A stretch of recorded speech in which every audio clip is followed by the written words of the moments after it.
Good morning, everybody, and welcome to Bristol. It is double header day today. Western Storm versus Central Sparks, first up in the Charlotte Edwards Cup, and later on Gloucestershire taking on Middlesex in the T20 Blast. It's family day. It's going to be a cracking day. We've got already a few spectators in. They will grow as the day goes on. It's still fairly early on a Sunday morning here, but it's a beautiful day. We've barely got a cloud in the sky. The city of Bristol is looking magnificent away in the distance. And the players are coming out to the middle. Western Storm, led by Captain Sophie Luff, coming out with a great deal of energy. Players all look to be enjoying themselves already going into the huddle. And the Central Sparks opening batters coming out as well, with Sparks having won the toss in this match and decided to bat first. It is a crunch match in the Charlotte Edwards Cup. A big result yesterday for the Central Sparks. They defeated the Southern Vipers, but what it did was it brought everybody closer. It was a good result for Western Storm, for basically everybody who's still got designs on making finals day, because it's tightened everything up. There's only 5 points now between 3rd and 7th. That's Western Storm. And a win today for either of these two sides will put them right back in the mix for finals day. The loser is probably out. So that's how important this game is. Obviously plenty riding on the second half of the doubleheader, starting at 2:30 later. But let's focus on the Charlotte Edwards Cup for now. My name is Ed Seaborn, and alongside me for this one is Claire Jenkins. Good morning to you, Claire. And what are we expecting from this game? Oh, it's exciting. So I fresh down from Edgbaston yesterday. I was there for that game that Sparks won by 7 runs yesterday. It didn't look like Sparks had put anything like enough on the board, so that was a brilliant result for Sparks. And as you say, has kept the whole competition, which is very compact, as you mentioned, all alive. So there's chance for everyone. So that's brilliant. And it's, as you say, made a kind of winner has the possibility to take all into the next games. So that's brilliant news. Yeah, both sides coming off a win, with Western Storm having beaten Sunrisers last time out. So confidence is high, and as always seems to happen nowadays, we seem to be ready to start early. Everybody is ready, in position for the first ball at 10:28. That's because we've got female umpires. That's what we've got. Sophie McClelland, Get who's up and at go. the bowler's end, and we've got Rose Dovey at the square leg. So Claire Nicholas to bowl the first over then. Eve Jones powers the ball away through the covers to the boundary. So that's some way to get us started. She did the same yesterday, so the Central Sparks will be hoping that she's channeling yesterday's fours in the first few overs. They went off like a train, the two Joneses.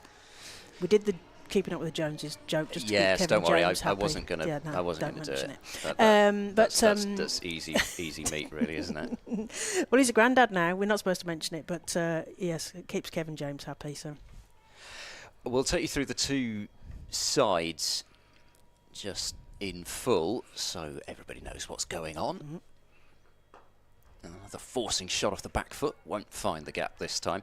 So Western Storm, Nat Wraith and Danny Gibson opening the batting. Orla Prendergast, Fran Wilson, Sophie Luff, the captain. No Heather Knight today. Neve Holland, Alex Griffiths, Sophia Smale. Well, that's clipped in the air, but it's in the gap into the leg side. They'll think about 2 here and should get it. The outfield is going to be so fast today. It always is at Bristol when there's not been much rain in the last few days. And I mean, already the grass is looking a little less green than it was a month ago. Oh, playing a miss. How's that missed? I don't know. Eve Jones is looking round accusing, like, thank goodness that didn't get me out there. So the rest of the bowling attack then, Lauren Filer and Chloe Skelton, and you can see Claire Nicholas here.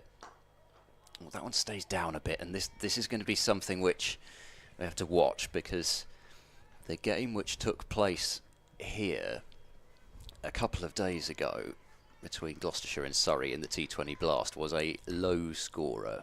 It was a thriller, but it was a low scorer. So we'll see how it plays today.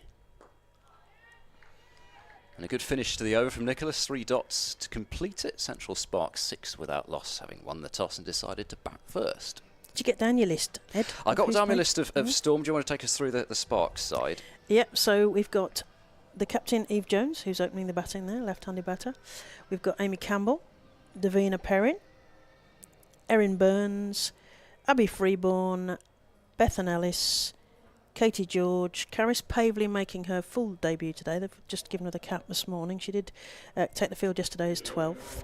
And Georgia Davis, Ellie Anderson and Hannah Baker. So I suppose a few names missing from that Central Sparks lineup. We mentioned no Heather Knight for Western Storm, no Amy Jones today for Central Sparks. So I suppose it is sort of a trade-off in that area, but no Izzy Wong or Em Arlott either for Central Sparks. No, well, Emma Arlott was on crutches at Worcester when I was commentating earlier in the week, so that's not good news for the bowling attack from Central Sparks, as Danny Gibson is going to come on from our end, out of the sunshine, to the left-handed Eve Jones. Oh, struggles with that, but manages to squirt it, and there is no run. Not sure whether that was bat or pad there. No, it made a slightly strange noise, didn't it? It was almost a kadunk, but it was a clunking noise. It was a forward clunk from Eve Jones. I'm surprised it didn't go up more for that. Maybe it was inside edge onto pad, but if it was pad, close. Oh, and a waft at that one. Hello. That's got Nat Ray very excited there. Good morning. And yes, that was some different bounce, shall we say? That one came up, I think. Let's have a little look at that on the replay. Boing, boing, boing. Yes, it does need a boing noise there, doesn't it? Danny Gibson enjoying this. Coming in, the sun shining off the green of her kit as she runs away from us, and Eve Jones just presses that into the leg side to square, and there's a bit of running round from Sophie Love, the captain. Captain fantastic, doing a bit of fielding there, just get through for the single.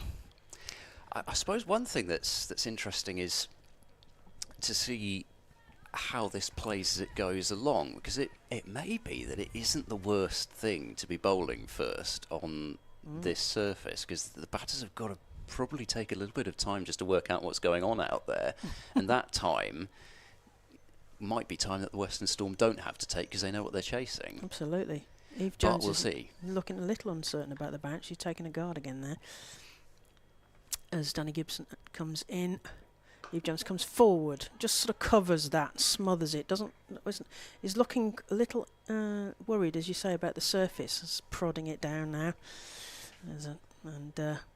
Yes, how it's going to play out. Like you say, it could be games within games here. Even in the shorter format, you can get the narrative changing as Gibson comes into left-handed Eve Jones, who again struggles with the timing and walks all over the ball. As Sophie Love does the scooping up, and there is no run. Score is 7 for no loss. Yeah, I think really just from these first couple of overs, already seeing I think timing is going to be tricky, because it was the other day. You'd think it's not going to get easier, really. I've spectated it, but I've not commentated here as Gibson comes in to Eve Jones, who again struggles, and it comes off a pad, but squirts to sort of gully, and there is no run again. I've been here as a spectator. I've seen World Cup games here. I've seen lots of England games. God, I'm jealous of you getting. I mean, did you come to both South Africa? Was it 2 South Africa games? Weren't there? That's a really good question, because I've seen it so many times. You know, when you've seen it so many times on telly, you think, was I there watching that live? I've seen certainly. I saw the Atapatu innings here. Oh yes, massive innings. She put a huge score, and then Meg Lanning went. Yes, going to say it was. Yeah, I'm going in now, and I'm just going to knock that off. You thought you were going to be player of the match. No, the Aussies won that game against Sri Lanka. What an innings, though. So I've seen some of those. But yeah. It's a great ground to spectate at. Ice creams and everything here. I'm sure we managed to get one after the match. There's probably not enough time during the interval, sadly. Nicholas continuing, punched away into the covers. But now we're in the Sky Flat today, rather than our position. You invited me to the Sky Flat, yes. If you were with us for the 50-over game against South East Stars earlier on in the season, you'd have seen us over on the other side of the ground. But we are in the Sky Flat today in the the shade for now, with the emphasis on for now, because in around about an hour's time, we are going to be absolutely baking. And Ed's going to tell you how his laptop melted last year. Well, yes, and it's not just that. I have a fairly uneasy relationship with this room. I think there's a sort of malevolent presence in this room that doesn't like me. Down the pitch, in the air and past mid-off. 2 bounces and over the rope for 4. Nicely struck by Amy Campbell, and she gets her first boundary. Nice. So malevolent. So who do we think this is then? The ghost of? I don't know. It's like the ghost of Gilbert Jessup. Actually, you'd have to give me the because it's the Jessup named after Gilbert Jessup. I don't know why he doesn't like me, because I always try and mention him at pretty much every opportunity I can get. Is he Jessup's of the old camera shops that is no longer, or is he? No, that's the only Jessup I know. Gilbert Jessup, as in the man who scored still the fastest Test century for England's men. Cut away into the covers and fielded by Sophia Smale. That's not a lovely throw for Nat Wraith to deal with. Keeping her warmed up. But yes, so I don't know if I've said something that's angered the spirit of Jessup. I really hope I haven't, but things just seem to happen over here. Using the feet, getting it past the bowler, but should just be the one down to long on. But it's not just the old laptop melting. Well, here we are. This is where we are. Picture of us. So we have a bit of a wave. Give a wave over to that side of the ground. Claire Nicholas might think we're waving at her, but thankfully she's concentrating too hard. No, we're not with the under boulders on. We're all right. Quick single down towards short fine legs. Sophie Luff has got that throw in quickly, but they're home. So 6 more from that over. 13 without loss. Central Sparks after 3 overs. Yeah, we're in the middle of that lot. So the laptop's battery bloated up and melted, and the laptop still has this sort of bulge at the bottom, so it doesn't sit flat on the surface. That was last year. That was actually the Central Sparks Rachel Hayhoe Flint Trophy game last year. So I will not have it happen twice in a row. Then the first time we commentated here, having moved up from what was a marquee during COVID times, the first day was a hideous day weather-wise, and the analyst camera, which you're seeing the pictures from now, blew over. Straight to the fielder, and there is no run from the skipper, Eve Jones. So we had, which nobody else at home had, because I think that it was clearly off for the day, they just hadn't announced it yet. We had the great pleasure of watching the camera just almost in slow motion topple over sideways. Oh no, she comes forward and plays that straight to the fielder. It's a catch. That's the skipper gone. A great catch. It's almost like an intake of breath, and then the fielder almost got knocked backwards with this shot through the short cover region there. Eve Jones comes forward and plays it straight to the field. Is that it's Sophia Smale there? Yes, knocking her backwards, bless her. She's under 19, so the ball's heavy, isn't it, when you're under 19? Took her backwards. So Western Storm got a wicket early there, Ed. Yeah, and this is what we saw again the other day, because I've had the benefit of seeing cricket on this same strip, and it just felt as if every time somebody tried to hit the ball in the air, they got caught. It didn't matter what shot they were attempting. There were, I think, maybe 2 or 3 sixes in the match, which isn't many for a blast game. Yeah, the blast. And especially when you've got the likes of, Jacks, the Currans, etc. And everybody was just struggling to clear the boundary. And so far, we've seen one ball attempted to be hit over the top, and it's found a fielder. So I'm just wondering if we're going to see the same thing today. Yeah, she leant back though, didn't she? And then I think there was a kind of, oh dear, there's a fielder underneath that, potentially, as Davina Perrin takes a guard from Rose Dovey. And I'm thinking that her characteristic when she does give an out is the slow right arm of destiny for Rose Dovey. I think that's her thing. And I had a brief text conversation with Sophie McClelland, who's unhappy she hasn't got a nickname yet. So we're looking for a nickname for Sophie McClelland, who's stood at square leg at the moment, as Danny Gibson decides what she's going to serve to Davina Perrin. Smack. Coming. Is this going to be a smack somewhere? Sophie McClelland's smack. Oh, smack. Oh, yeah. Smack the umpire. That's really sounding the wrong message. I think it's going to be completely the wrong. No, I don't like that one. Because it has to be spontaneous, you know. Yeah. Or sort of slightly, you know, seasoned in. It has to be kind of thought about. And yeah, I don't think smack the umpire is a very good idea. One shouldn't smack umpires or anybody. No, that's a red card. Yes, Gibson into Perrin. He plays that through the mid-wicket. There is a gap. There's a fielder after it. So are they going to haul it in? Yes. Oh, just before the rope. There's a good bit of fielding down there. And they get through for 3, do they make? Just about. It's just. It's a good bit of running there. Captain Fantastic Sophie Luff, that was, wasn't it? Yes. Sophie Luff. Bless her. She's still got her fingers bandaged up. Yeah, she's still not quite fielding in the positions that you would expect her to be fielding. You know, you sort of find her at short, fine leg, or I mean, she is at mid-wicket now, which is probably more of a usual position, but she tends to be in close at short extra. Yeah, Amy Campbell. Oh, she's bowled her, and the off stump has just keeled over backwards. That was a great ball from Danny Gibson. We're just watching the replay. Yeah. Hit the road jack indeed. Oh, straight through. Oh, the DJ's got that right. Oof. Amy Campbell will not want to see the replays of that one. And Sparks find themselves 16 for 2, approaching the end of the 4th over here in the sunshine at Bristol. What do we call the county ground here? It's called Seat Unique Stadium. Seat Unique Stadium. It's Bristol. Gloucester's county ground here. And it was nice yesterday, don't get me wrong. Edgbaston was a beautiful blue sky, but this is a completely cloud-free sky here at Bristol, so beautiful weather here. Yeah, the one thing that you do get here is on this side of the ground is that you see that the lovely view of the hills and the buildings. So which bits of Bristol are we looking out at here? Because we're looking at the pavilion, the big pavilion that you'll have seen on the telly. Well, so we're sort of looking over, I think that's kind of Cottam Hill over there. And then you can just about, I think, over the hill see...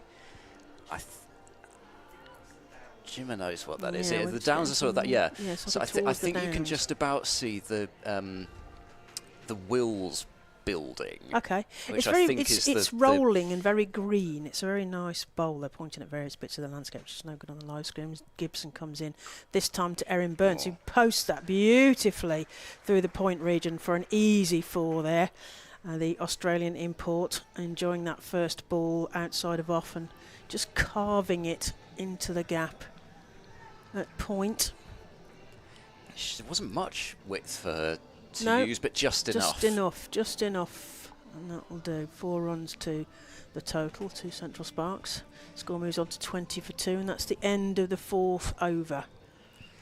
Yeah, so I think you can, over towards the centre, you can just about see that it's the fort is what I was trying to get to, not the Wills building, the Royal Fort, which is where I went to university actually in a fort. Were they trying to keep you in or keep you out, Ed? That's the question. I think you know the answer to that. The physics laboratory at the University of Bristol is in the fort. Oh, okay. So it's brilliant. Yeah.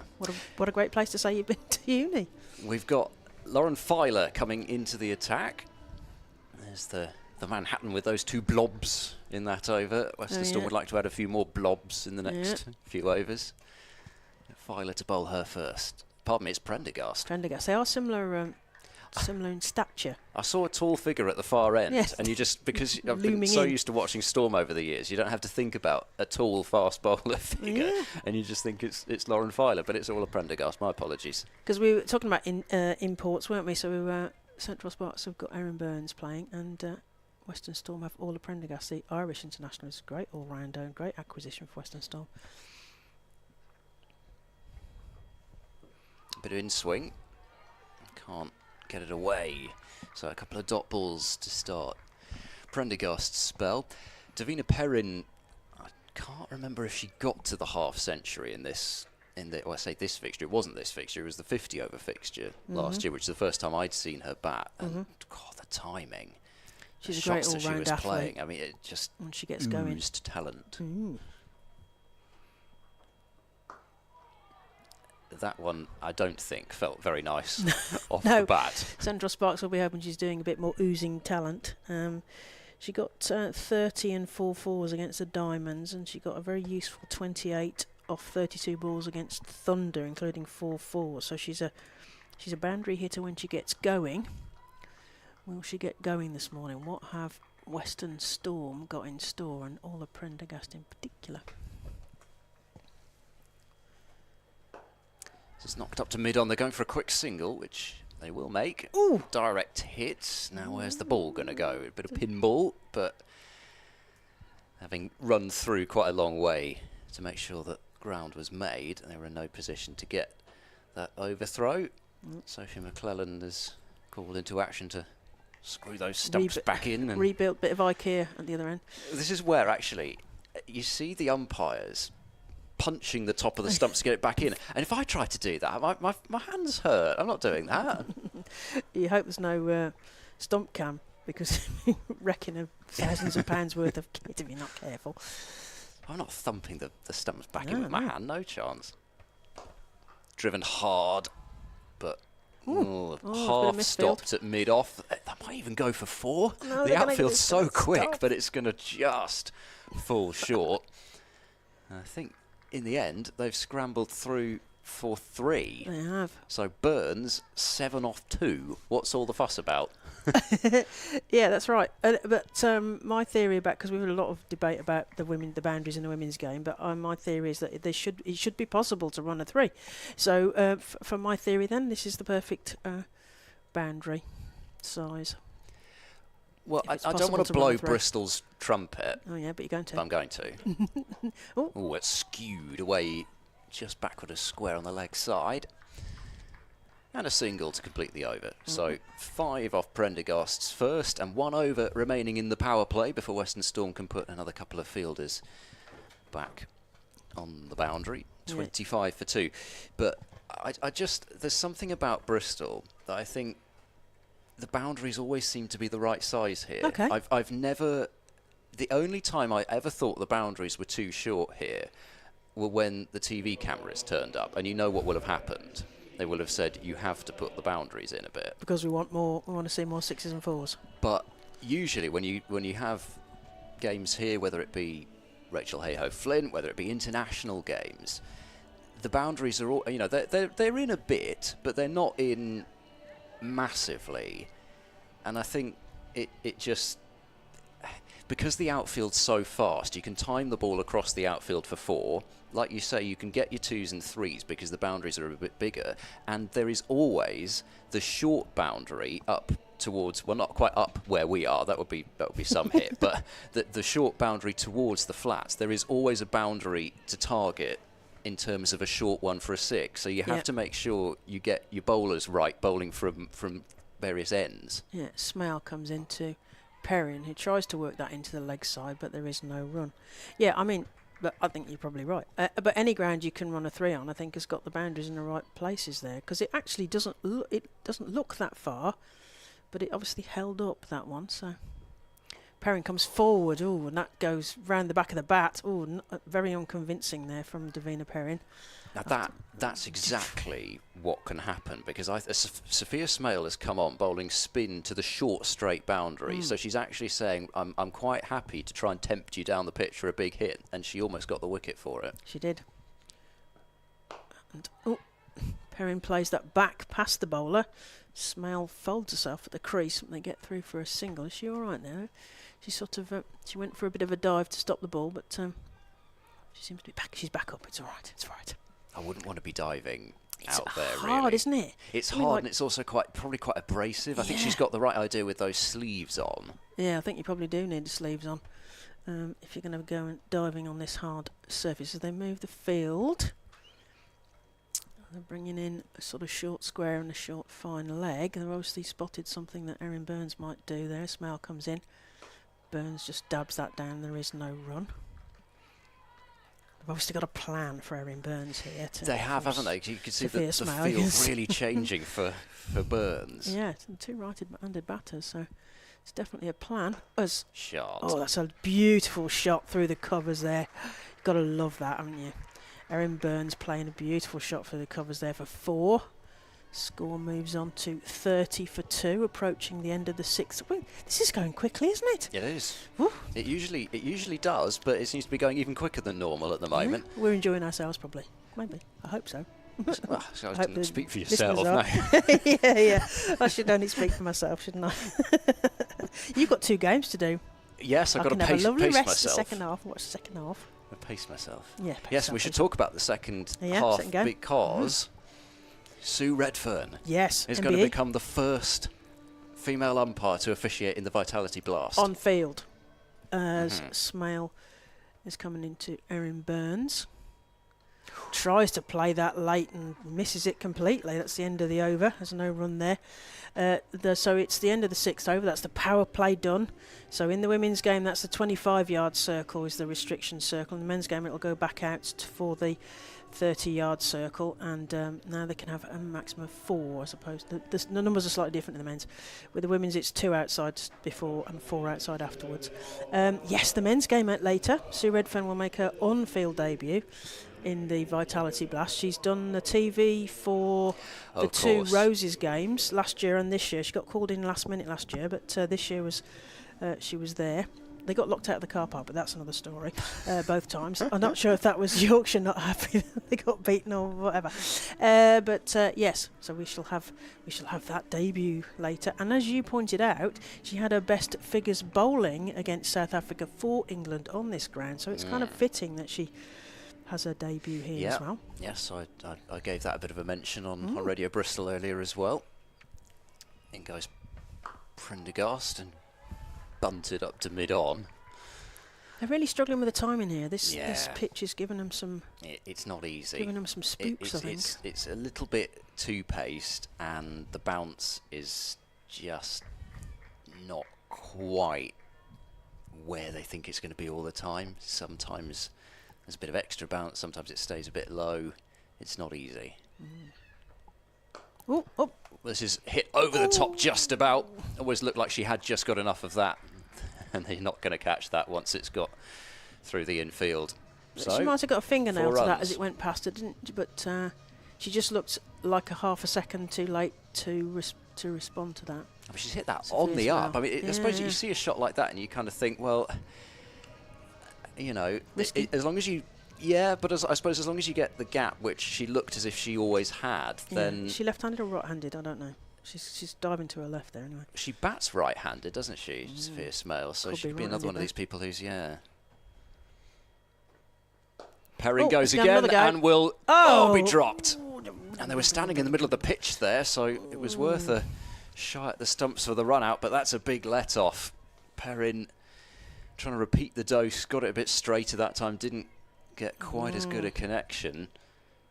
Unfortunately, she gets her hands on it, but oh dear, she won't want to see that again. No. She won't want to see that again. She took such a good catch earlier on as well. I'm disappointed to have put that one down. Eve Jones was a victim earlier, and that's hit high in the air. This could be another chance coming in. Oh, that's well stopped actually in the end.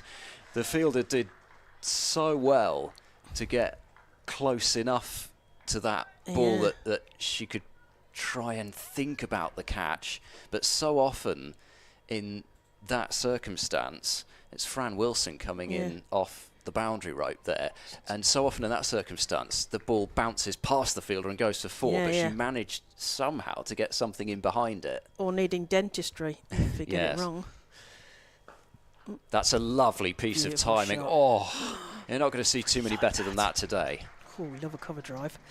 So I'm told that, because I mentioned to Melinda Farrell, who was commentating with me at Worcester, that I liked Laura Wolfart's cover drive, and she said, wait till you see Phoebe Litchfield, who is going to be the next biggest thing, for the Australia side, and we'll find herself with some opportunities to bat because Meg Lanning is not in the side, which we can talk about as a different matter. But yeah, we've seen a couple of... Erin Burns played a lovely one the other end, and Davina Perrin just played a lovely one. I just had a look actually at that scorecard from last year, and I thought she'd made more runs. It was 22 for Davina Perrin, but it was obviously a 22 that stuck in the memory because I remembered it. Yeah. And what a shot that was. Oh, up and over. It's gone high in the air. It'll be safe, though. She's sliced it over backward point. Might even skip on for 4 this. It's going to be a dive. That's a wonderful piece of fielding. And they've only got a couple of runs for that one there. Good team fielding down there. Those two went down to that corner, just slightly out of our view. But lent forward. I'll let you. Nice bit of fielding. I'll let you say who it was. Was it Captain Fantastic, Sophie Luff? It was. It was? I don't know what I'm going to say if she ever passes on the captaincy, but she's a legend in these parts. Big over that, though. Yeah. We've got a tall building. Emerging. One World Trade Centre's been built by Central Sparks. Before Sid Egan's tells us it's a different shaped city centre, because he told us it was a Milwaukee, which we had scratched our heads a bit, and we decided it was because it was a sort of low rise, which apparently was the right answer. So Sid, if you're watching, we've got a city centre scape with one high building at the moment. I suppose it is a bit like sort of Lower Manhattan with One World Trade Centre, because it's a bit. I think it's a bit on its own at the moment. There are still some tall buildings around it, but. Anyway, there we go. Anyway, coming in to Burns, who plays that down to mid-on, and there is just a single there. We've got Chloe Skelton on from our end. The Ashley Down Road end. The Ashley Down Road. Bit of a mouthful, actually, but our end, up our end. It's not quite as good as the Sophie Luff end at Taunton. No, because I'm renaming that. Renaming several things. Oh, we'll come back to that. Renaming several things while I'm on commentary. So Skelton deciding what is she going to bowl. Off spin. To Davina Perrin, who clubs that, but straight to the field, and there is no run. Yes. I was just, she did. She played nicely against Sunrisers, 2 for 19, best economy, Skelton. So she's going to want a bit more of that she bowled at Northants. I was there. It's a very cold night. Oh, Davina Perrin's locked that up into the air. There's a fielder. Oh, it bounces agonisingly in front of Orla Pendergast. Oh, that was a intake of breath there, and they get through for a single. I'll come back to the rename in a minute. Chloe Skelton running away from us. Bit of spin. Oh, that's up in the air as well, but straight to the field. A lovely stop there. Nice stop there from Sophia Smale. Generous round of applause from the crowd for that one. We've got some spectators in. I don't know if they're getting much view there, but we've got smattering all the way around. It's a lovely day to be here. Sunday morning, ice creams, sunshine, cricket. Oh, what's not to love? And there's so much happening later today as well. Yeah. It's a big day. As Erin Burns takes a huge swipe at that. I think she'd left. Oh, it is going wide. Yes, the slow arm of destiny from Rose Dovey there. Both arms there. Wide ball. Erin Burns tried to play it, but couldn't even play that wide. And she's hit that one up in the air. It's gone up and over the fielder. There is somebody round on the boundary. He's going to tidy up. I thought we were going to get 4 there, but it was a lusty blow. But unfortunately, when it hit the grass, it just plugged and stopped, which helped the fielder, but not Central Sparks batting. Score 46 for 2, so we're heading towards that 50. Skelton comes in to Davina Perrin this time, rocks backwards and plays that into the offside. The fielder will do the tidying up again, just a single, just to finish that. Yes, the end of the over. 8 overs down, 47 for 2. So renaming things, yes. Sophie Luff end. That's my thought about Taunton. They should rename the end opposite the pavilion the Sophie Luff end. And on commentary with Melissa Farrell, we were debating about which competitions were comparisons to the Charlotte Edwards Cup and the Rachel Heyhoe Flint in Australia. And I put to Mel Farrell, why is their equivalent of Rachel Heyhoe Flint called the Women's National Cricket League when you could call it the Betty Wilson Cup? And Melinda Farrell nearly fell off her chair. She said, what a brilliant idea. And she said, what if we've just done that now? She said, I'm going to take that idea back. She said, I've got no power. And I said, I'm sure you have. But why is that? Why is that? Yeah. Why is the Women's National Cricket League, which is far too long anyway, not the Betty Wilson Cup? Or even the Margaret Peden Cup, something, but Betty Wilson's flows off. They were going to build a statue to her. Alex Griffiths is into the attack. And that will be off the... No, it is wide. Sophie McClelland eventually Having to think about that, wasn't she? Yeah. Well, Smack the umpire. No, I don't think we're going. No, We we're not going to can't- stick with I that. can't keep No, we don't mentioning like that. that. We need so Sophie McClellan wants a nickname because I've given several of them nicknames.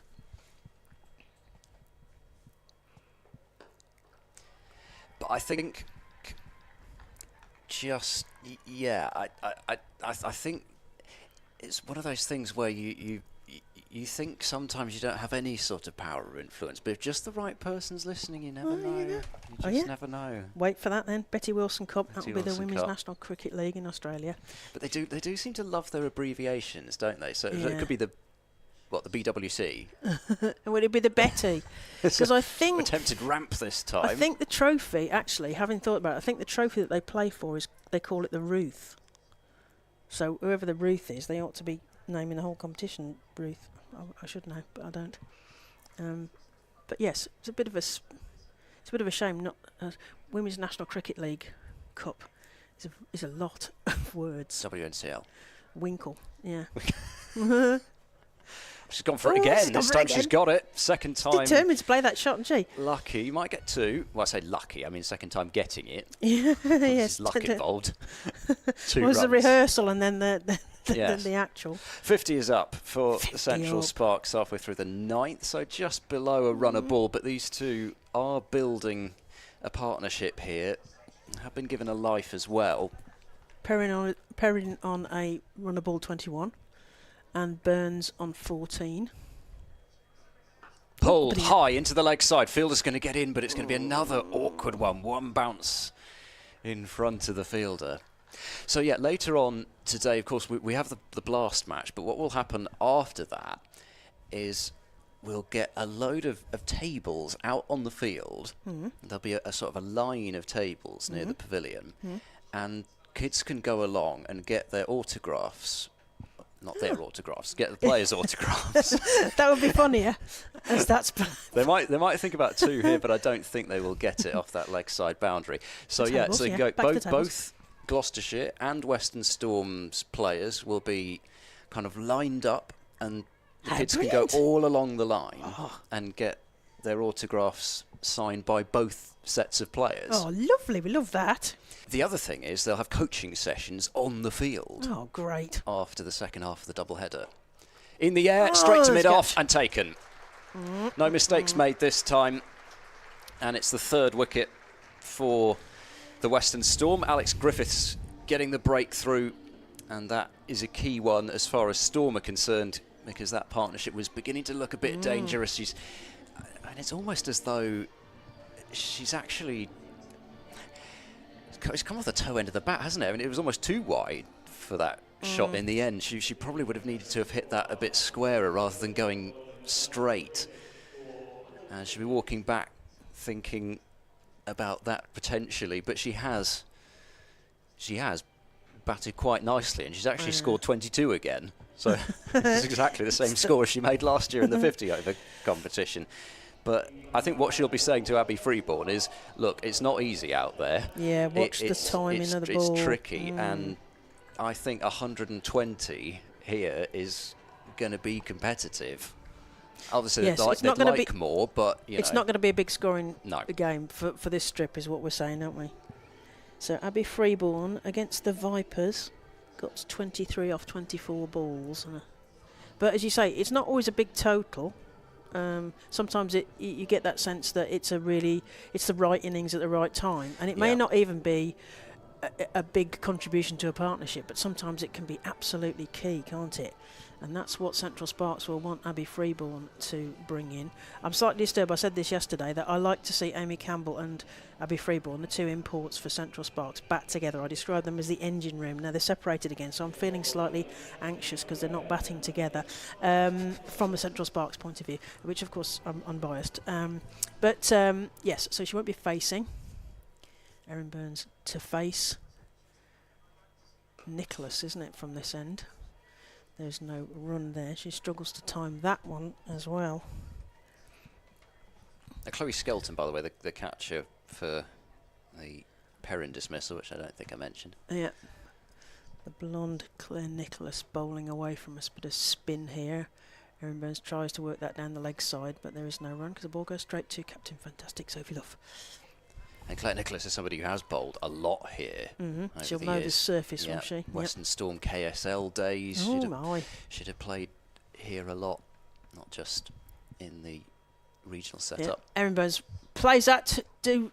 Ooh, I was excited there. I thought it was going to be a catch. It went to cow corner there, and it dropped again in front of the fielder. So Central Sparks seem to be making a little. Well, they have had catches, but they've one or two of those big lofty blows have just dropped in front of the fielders. So they get through for a single. Score is 53 for 3. Abby Freeborn to face her first ball. So let's hope Davina Perrin's advice. Watch the surface as Nicholas serves one down the leg side again, and Abby Freeborn manages to get a bit of bat on that. Sophie Love's herring after it, and she's done it again. She managed to reel that in as well again. They've run it. Tell her that they've run 5. I did that at county match. We'll come back to that. You ran 5? No, we didn't run 5, but I was playing a West game at the county championships, which we used to play over 5 days. I'll come back to this in a minute. And Claire Nicholas coming away from us to Erin Burns. Rocks back and plays that through the covers. There's a fielder there, so they'll just get the single. Yes, 5 days. We used to play at Cambridge University on the pitches there. Fenners. It was always all of the Kings, Queens. Right. Emmanuel played at all the university pitches. Nicholas is going to come into Abby Freeborn. Comes forward and defends that. Immaculate forward defence. It was. So yes, we used to play at the university pitches, and Queens, I think it was. Kings and Queens are back to back. I think it was Queens. It was a huge boundary. It was the West. I can't tell you who it was against, but Kat Hayward was playing, and she went herring off after this ball, determined to stop it. And we didn't have the heart to tell her that they'd actually run 5 because it was such a huge boundary. So no, it's fine. Thanks very much for fetching the ball. Well, what can you do, though? Because you can't can't kick it over the boundary, because otherwise then that's 5 penalty runs. Yeah. So what do you do? What can you do but field the ball? So you actually, if you're listening, Kat. Well fielded. You've saved 7. If you're listening, Kat, she probably just found out. This is probably the first time she's found out that game. That they ran 5. Anyway, but stories. There you go. You still got to field the ball. Yeah. Smale is cut out towards deep extra. I'll think about 2, but Fran Wilson, I think, is out there. This could be a run out. No, not quite. It would have probably needed to be a direct hit from the outfield, which would have been quite some feat. I think the answer is that you'd have to make it look accidental, knocking it over for 4. Yes. And one shouldn't encourage anyone to do that, but that I suspect would be what they'd do. Swept fine, but not quite fine enough to beat Claire Nicholas, who's kind of... I wouldn't say Claire Nicholas is quite the sort of Alex Hartley in terms of you usually find her at short fine leg. It's short fine Alex Hartley. It is quite often you'll find Claire Nicholas there. Use of the feet and driven hard, but straight to extra cover. Straight to Fran Wilson there. He's not going to misfield that. Yes, that is Fran Wilson there. I think it might be Griffiths out on that deep cover boundary.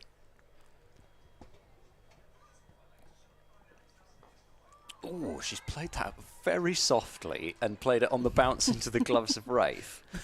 That would look very much like she'd just played it onto her stumps from this angle, but a terrific placement, I think you'd have to say. Placed it just past off stump. Width and cut. Fielder there. Can't find the gap. No. So no boundaries off this over either.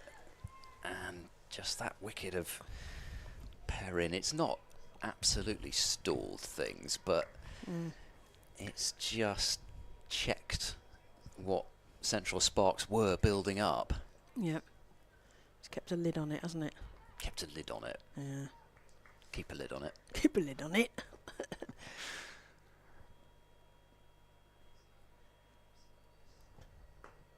There's another one which just pops up a little bit. Erin There Burns probably was a single there. She was keen there. Abby Free was on that. No. 60 for 3 after 11. Yeah, so my theory, there was 3 in that last over, wasn't there? So 57. So my theory is double plus 20 at the halfway stage is what the batting team should be aiming at, which would be 57 times 2. plus 20. Yeah, it would be. Yeah. So what's that, Ed? Well, I think they would take numbers. 134. Yeah, we are then. I would take 134. 134 if I was Central Sparks and that were offered to me. Something to watch for. So if I've got that right, will they reach their own, what I would think of as their own batting pass? I think Erin Burns is going to have to play a large part if they are going to get there. Skelton to Burns. Takes a big swipe at that. It's over the head of the field, and that is 4. As you rightly said, she needs to take a big part in this. And she moves to 24 off 20 balls. Score is... Just waiting for the scoreboard to come back up again. 64. 64. Lovely shot, and got to the Nice pitch of the shot. ball and just lifted it over the infield. Oh, and she takes another big blow up and over, and I think that's into a gap as well, but there is a fielder just scooping round the boundary, so just a single there. 65 for 3 are Central Sparks, batting in the Charlotte Edwards Cup, and the fielding side of the home side, Western Storm. This is the 8 regional centres of excellence across England playing against each other.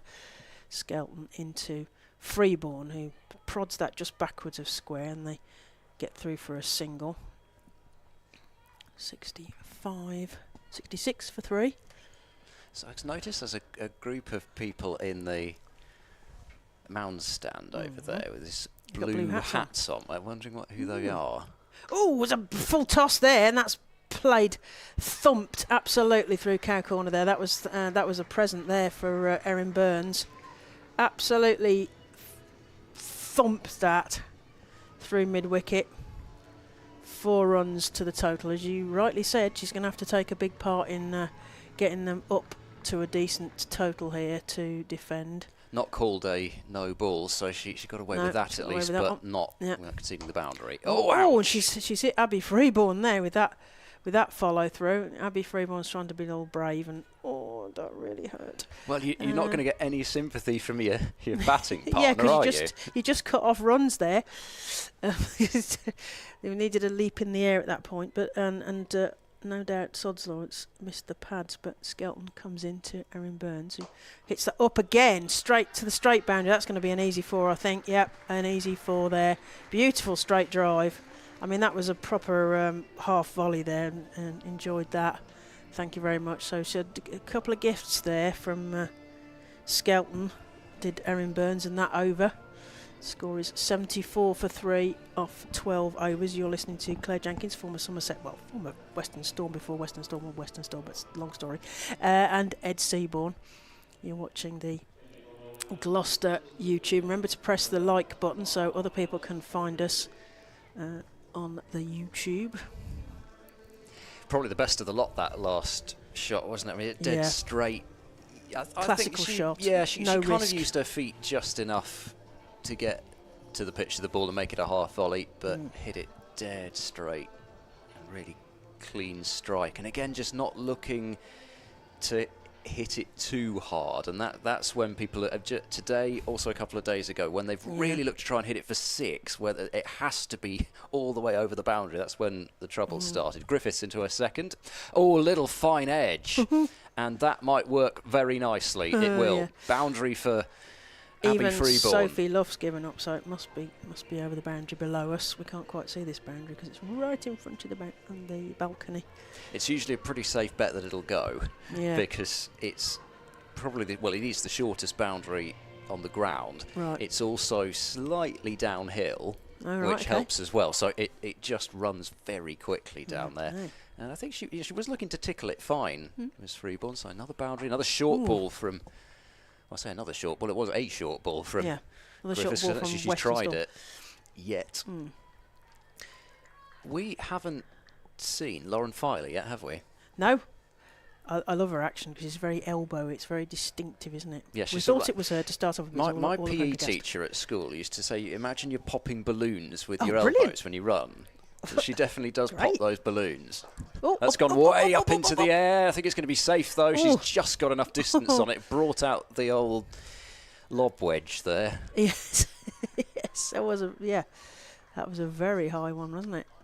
but just right over the fielder's head, just at the wrong distance, running backwards, trying to work out where the ball's gone in this beautiful, almost white sky. It's so blue. It must be pretty difficult to pick the ball out. We'll give her that. No, it was no.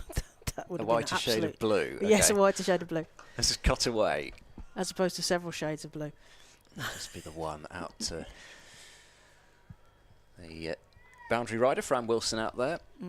So runs off every ball this over, and Burns is in particular really beginning to assert herself on this innings and run rate is 6.5. So it's a bit better, maybe 134 is actually a bit low. It's cut away again. This is going to be work for Wilson to do, and she's going to limit it to a single as well. That's a great bit of fielding. That's extraordinary work, because the outfield's so dry. I'm amazed she managed to slide as well as she did, but it was all in one motion. Slide, pick up, throw. Terrific work. Yeah, something that you wouldn't want to do in a skirt, which oh gosh, I can't say that. I did spend a lot of my career in skirt.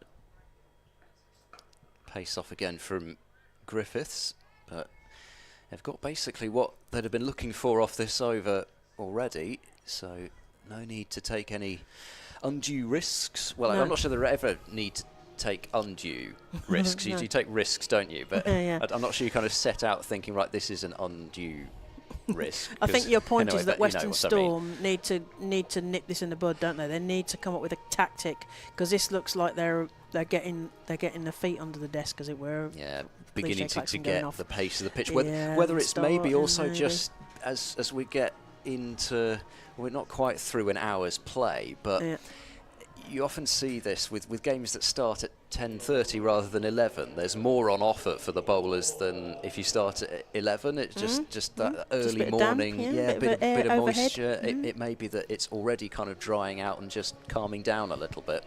Yeah, as we see, Orla Prendergast, the Irish international, and I'm very excited about her because she's great with a bat and a ball. We saw her hit a century at Sophia Gardens earlier in the season, so. Great import for Western Storm as Prendergast runs away from us. Burns plays that round the legs. That's going to be an easy four there. Shot. Lovely sort of rampy. And that just missed the fielders and everything, so that's another 4 to the total. Yes, Burns is getting going now here. So Western Storm will need a tactic. Burns is on 41, heading towards that 50. 41 off 28. What we? Well, we had a little minor thing with the Wi-Fi, and the team that we were given had Lauren Filer in, and I thought, well, surely she would have bowled by now if she were playing. And we were given some duff information, were we? It must have been a late change. Rebecca Odgers is playing. Oh right, she was listed as 12th, so perhaps there was an injury in the warm-up or something. As Prendergast runs away from us, Erin Burns plays that to square. Sophie McLennan could have fielded that then, and just gets a single. Score moves on to 89 for 3. Approaching the middle of the 14th over here at Bristol. So apologies if you were trying to get, if anyone was trying to get hold of us and think she's not bowled because she's not playing. Yes. But unfortunately, because of the Wi-Fi, we wasn't able to pick that up even. Trying to get thin Wi-Fi from other people's flats. That's how desperate it was, as Abby Freeborn just works that short of square and they get through for a single. 90 for 3, so Central Sparks approaching that milestone. They're 10 off the 100 mark. Burns getting well settled, 42 off 29. And Freeborn on 11 off 8, so both ahead of the strike rate of 100. Prendergast in. Burns plays that to mid-wicket, and that's fielded, and they get through for an easy single there. Oh, hello. What? Just for a moment, it was a bit of acrobatics from Rose Dovey there. She looked like she was over the top of the ball. Oh, was it? I missed that. I thought she was signalling for a short run then, but she said her hand on her shoulder. It's a bit difficult to do a short run when you've only run a single. But yes, I know. I thought, well, it's always the first time for everything. Prendergast into Abby Freeborn, who's crouching and plays that to Sophie Luff. But are they going to get through? Yes, they're going to get. Ooh. And they throw it to Abby Freeborn's end, but they get through for a single. They're rotating the strike here. There's a sense of the gears being crunched up for Central Sparks, I think. Yeah, and even if you just supplement it with the odd boundary, that's a great way to build a total. Very few dot balls. In fact, there's been no dot balls in the last couple of overs. Because, yeah, Burns facing up, tapping the ground. She plays that up, and again she's going for that straight drive. There's a fielder there, but it bounces in front of Fran Wilson. They just get the single.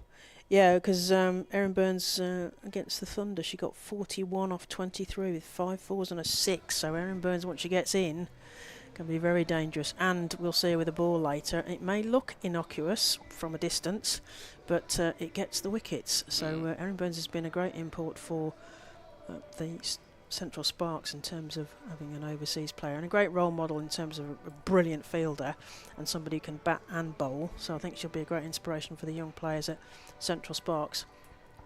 And yeah, Western Storm she'll be staying for the 100 as well, won't yeah, she? That's right. In the sort of same area, so it works very nicely for her. Yeah, we consider that she is considered. I am a Brummie, and we consider Erin Burns a Brummie now. She played for Birmingham Phoenix. She plays for Central Sparks. That's good enough for me. So I think she might, eventually will qualify to play for England. Sooner rather than later would be great. Potentially. Don't tell Heather Knight. Claire Nicholas to bowl out. Another quick single be taken. Yeah, I think in terms of the Brummie accent, can I not Phoenix declare Erin Burns a Brummie? Well, no, you're fine to do that, okay. But I think the name Phoenix, it was almost as if it was made for the Brummie accent, Phoenix. It works. I'm not sure the originals quite work so well with the Manchester, Mancunian accent, I should say. Because they play in black as well, so I kind of think about Licorice All Sorts and sort of Licorice All Sort originals, so that's what's going on in my mind. All that has not got up very much. That's the first one we've seen for a while really misbehave, and the odd one will do that, which I think further strengthens Central Sparks' position in this match when you see a ball do that. She's going to go for the reverse paddle this time. Oh, Nat Wraith caught it on the bounce, I think. She was looking sort of 180 degrees from where the ball had actually ended up there, Abby Freeborn. Yes. Let's take a chill pill there for Abby Freeborn. Let's take a breath there and watch the ball. Nicholas has managed to build up some dots here, though. But Freeborn, she's not going to go for the big shot yet. And actually, she doesn't, I don't think, really need to. The most important thing is that this partnership continues. Yeah. And Nicholas has only got one ball left. She's been one of Storm's most economical bowlers today. And they're going to go for a single towards extra cover here. And Erin Burns is quick. They went to Burns' end.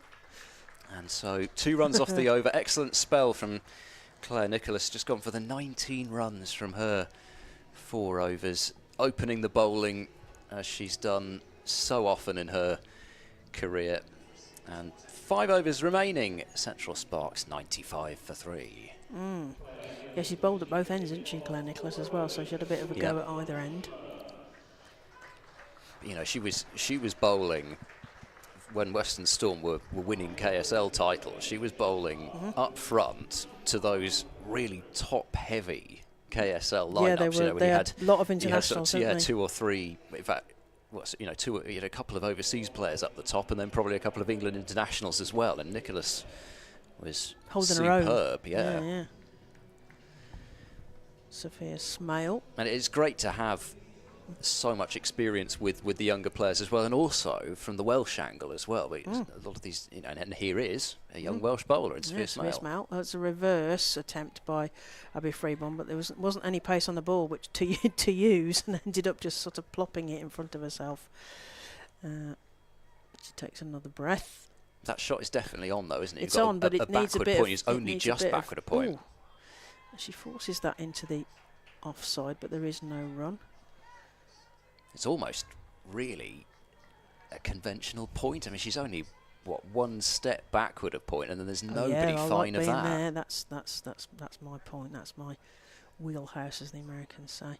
Abby Freeborn, in fact, plays that cover point, and there is a fielder on the boundary who's picking that up, and lovely throw in there. Just the 1 run, so score moves to 96. So Central Sparks edging towards that 100 milestone, and Erin Burns now on strike, 45 off 32 balls. So is she going to get to that magic 50? Sophia Smale will be hoping to stop that run. She comes in from our end. Left arm round. Erin Burns take a big swipe and it goes to square leg, but there's a fielder there, so they'll only get the single. One more to the total. 97 for 3. Just been a couple of overs which have, although they haven't got a wicket in them, they've started to drag this total back again, and they will still have designs of keeping Sparks under 130 here. Yeah, absolutely. And that's thumped back down the ground. There is a fielder there, so that's only going to be 1. Just one more to the total. 98. Tithering on the edge, Ed. As the last ball of the 16th. Sophia Smale. Big wind-up from Erin Burns, almost a tennis wind-up there as it goes to mid-wicket, but they only get 1 for that. It's a big thump, but didn't quite get all of it. And just a single at the end of the over to pinch the strike for the next over from Erin Burns. So Erin Burns is on 47.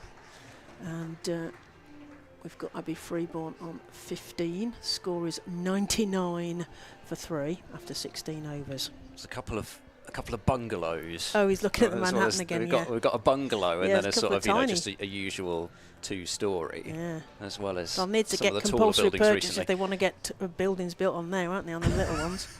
Yeah, I don't think Central Sparks can apply for planning permission to increase their total. I don't think it quite works that way. No, you certainly won't get planning permission around here, that's for sure. No chance. Right, so what can Central Sparks set as a total, given that they won late yesterday? Western Storm got a win as well. As Ed explained earlier, really the winner is out of the running at all for the finals. The loser is, yes. Yeah, the loser. I don't like to say loser, you see. I like to say the second place the winner finisher puts today. themselves in the position to possibly get to finals day next Saturday at Worcester.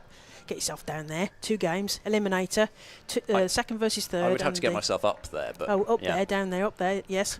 Just wanted to point that out. The top of the table or ladder, if you're in Australia, will go as of right to finals, and then the second and third will play off in the eliminator. Gibson, back of the hand slower ball, which is heaved away into the leg side and well stopped. Another excellent bit of fielding, sprawling work out there on the boundary. I think it's Niamh Holland. Yeah, scrambly on the distance. Scrambly. 100 is up for Central Sparks. Yes, there's a ripple of applause breaks out across the ground. And Erin Burns on the cusp of her personal milestone as well. Goes pace on this time. It's gone high in the air. I think it's going to fall short again. Is it? Oh, just about maybe got there. Awkward one for Griffiths. It'll be 2 runs, and it's time to raise your bat, Erin Burns, and well she might. This has been a quality innings from a classy operator. Almost holing out on 49. She was playing unselfishly there. It would have been so easy just to have nudged that 1 for 1, but she was looking for the boundary from the team's point of view. But I think on this pitch, that is an innings which is worth even more than the 50. Yeah. I think cut out into the deep. I think this is going to be 2 again. There's only the 1 sweeper out on that offside. Fran Wilson's got so much ground to cover. So 2-2-2 off this over. Oh, you like that, don't you? 2-2. Well, it's Richie Benno, isn't it? 2-2-2. I'm sure Erin Burns can do it better than me. Yes, I'm sure she could. She's got the proper accent. Till we get her a Brummy one. Deep cover's come up now, so everybody's up on the offside apart from long off. Fired into the leg side. Gibson bowling well to her field there, although had Burns managed to squeeze it just a yard either side. Either side, just caught the field, didn't they? But Gibson will have, you'd think, then 17 and 19. What a year it has been for Danny Gibson with the ball. She seems to be picking up at least 2 wickets every time she bowls. And she might get a third here. No, it's going to fall short of short, fine leg.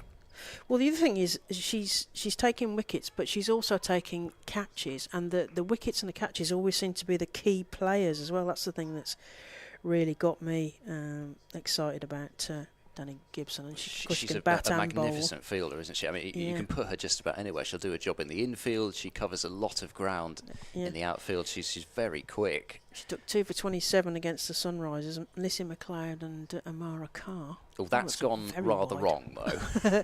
we'll draw a veil over that one. Yes, I was just saying, against Sunrisers, which was very cold at Northants, I was there as a spectator. She took 2 for 27. She took Lissy McLeod and Amara Carr. And Lissy McLeod, I was explaining, really looked like she was gone for a big score. She was walloping the ball round. So, that was a key wicket in the week. She's gone for that slow ball again, just about managing to get some bat on that. Yeah, so no boundaries from the over, and just 3 overs remaining, 108 for 3. Yeah, just to finish that thing about Danny Gibson, in terms of key wickets. So against Diamond, she caught Lauren Winfield Hill and Holly Armitage. Against the Vipers, she caught Maya Bouchier. Against the Blaze, she took 2 for 26, which was Tammy Beaumont and Nadine de Klerk. And against Sunrisers, as I mentioned, McLeod and Carr. So key wickets, big names in all of those games, and that's the difference between a wicket and a really, really key wicket. And very exciting play. You can see why she's on England's radar and was travelling reserve or non-travelling reserve, whatever it was. But she's almost there, isn't she? She's almost there. Yep, the Blaze are Western Storm's last opponents in the Charlotte Edwards Cup. Freeborn just plays that into mid-wicket, and there's a single there. I suppose from Storm's point of view, you sort of hope, maybe, or the supporters can hope that Blaze have already qualified. They've already got everything wrapped up. And eye off the ball, potentially. It's an attempted reverse, and it goes underneath the bat of Erin Burns, and it's racing towards the boundary. There is a fielder after it, but it hits the rope first. So another 4. Not necessarily a traditional classic shot from Erin Burns. I think she managed that. It's sort of she attempted a reverse. We're going to see the reverse. She attempted a reverse and puts it. Ooh, she's reversed it. It's almost like the double bluff there. Yeah. I don't know quite how she didn't play that onto her stumps there, but somehow it's betwixt the batter and the stumps as that squirted back to fine leg. There's a shy at the stumps, but Abby Freeborn manages to get in. They get a quick single there.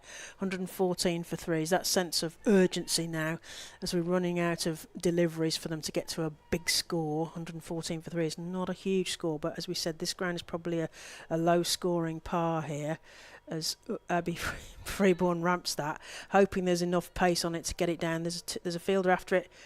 Ooh, I think she manages to take it over the rope with her, unfortunately. That's 4 runs to Abby Freeborn, another 4 to the total. 118 for 3. Sense of, yes, things are speeding up now, aren't they? A couple of boundaries, that's all it takes.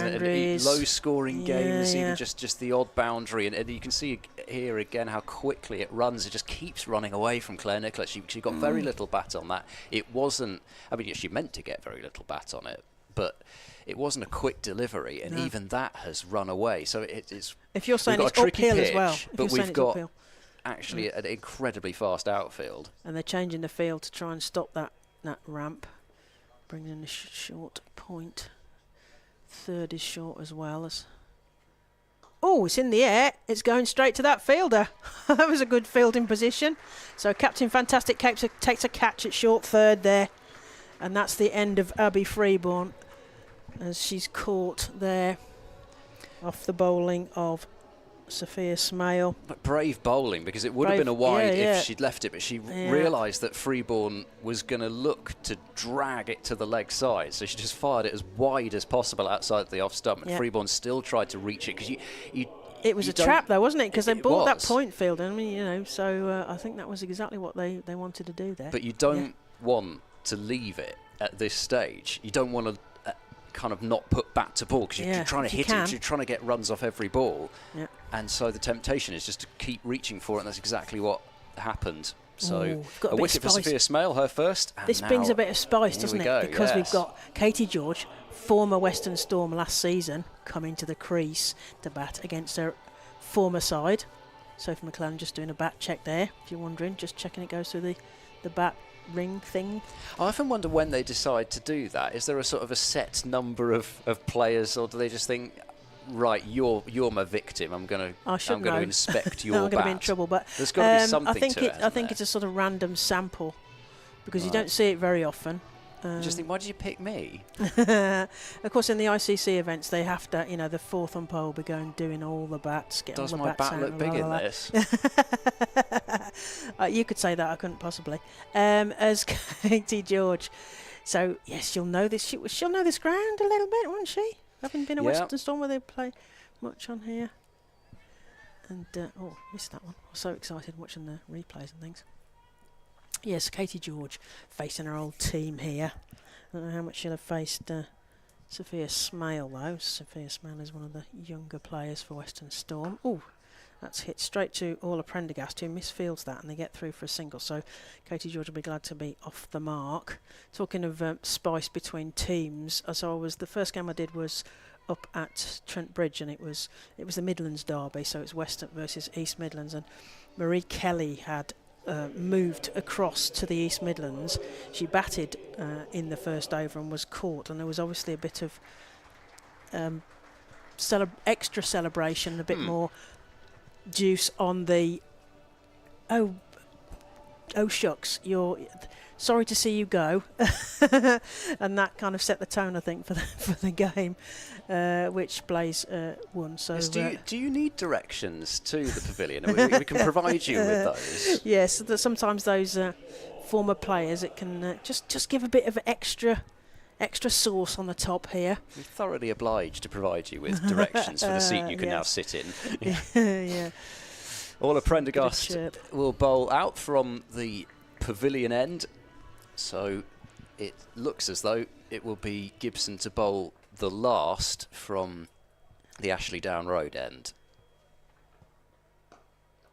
And a dot ball to start with, which draws some applause from the spectators, who are sunning themselves on this gorgeous afternoon. I thought it's not afternoon yet, is it? Not quite, not afternoon yet. Still morning. Not far. Just for a little feels bit. Like feels like afternoon, doesn't it? Yeah. We were here early. I think we've still got have we still got the sun cream dispensers today? We have, so. Which is always a great idea, I think. Oh, there's a big shot attempted here. We've got two bats in the middle of the pitch. Prendergast's got time to aim, she misses. Oh dear.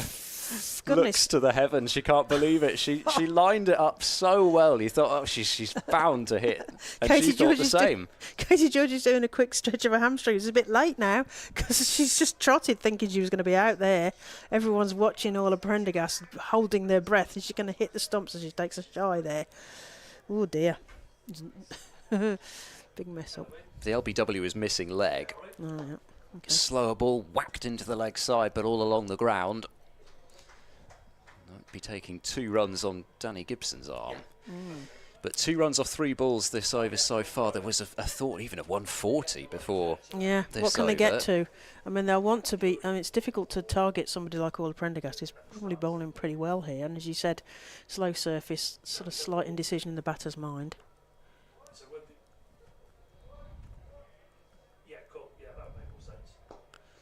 I'll look for 2. Both quick, but not that quick. No. I think... Oh, just got away from Prendergast there. Ram Wilson with the backing up. But I think it's one of the things, actually, on such a quick outfield, you've got to hit it very slowly to get a 2.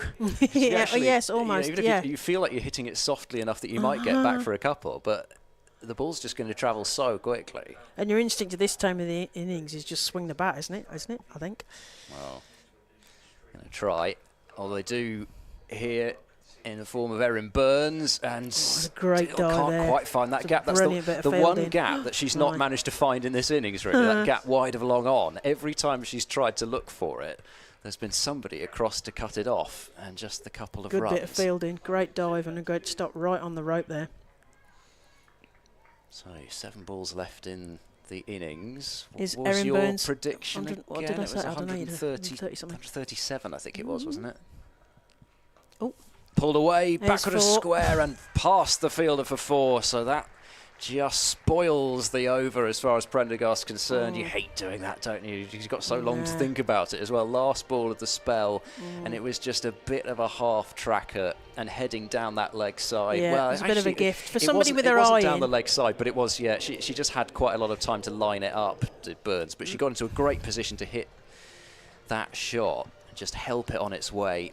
And she's now got 8 fours to her name. 129 for 4 with an over to go. 66 off 44 balls. Katie George on 2 off the 4 balls she's faced.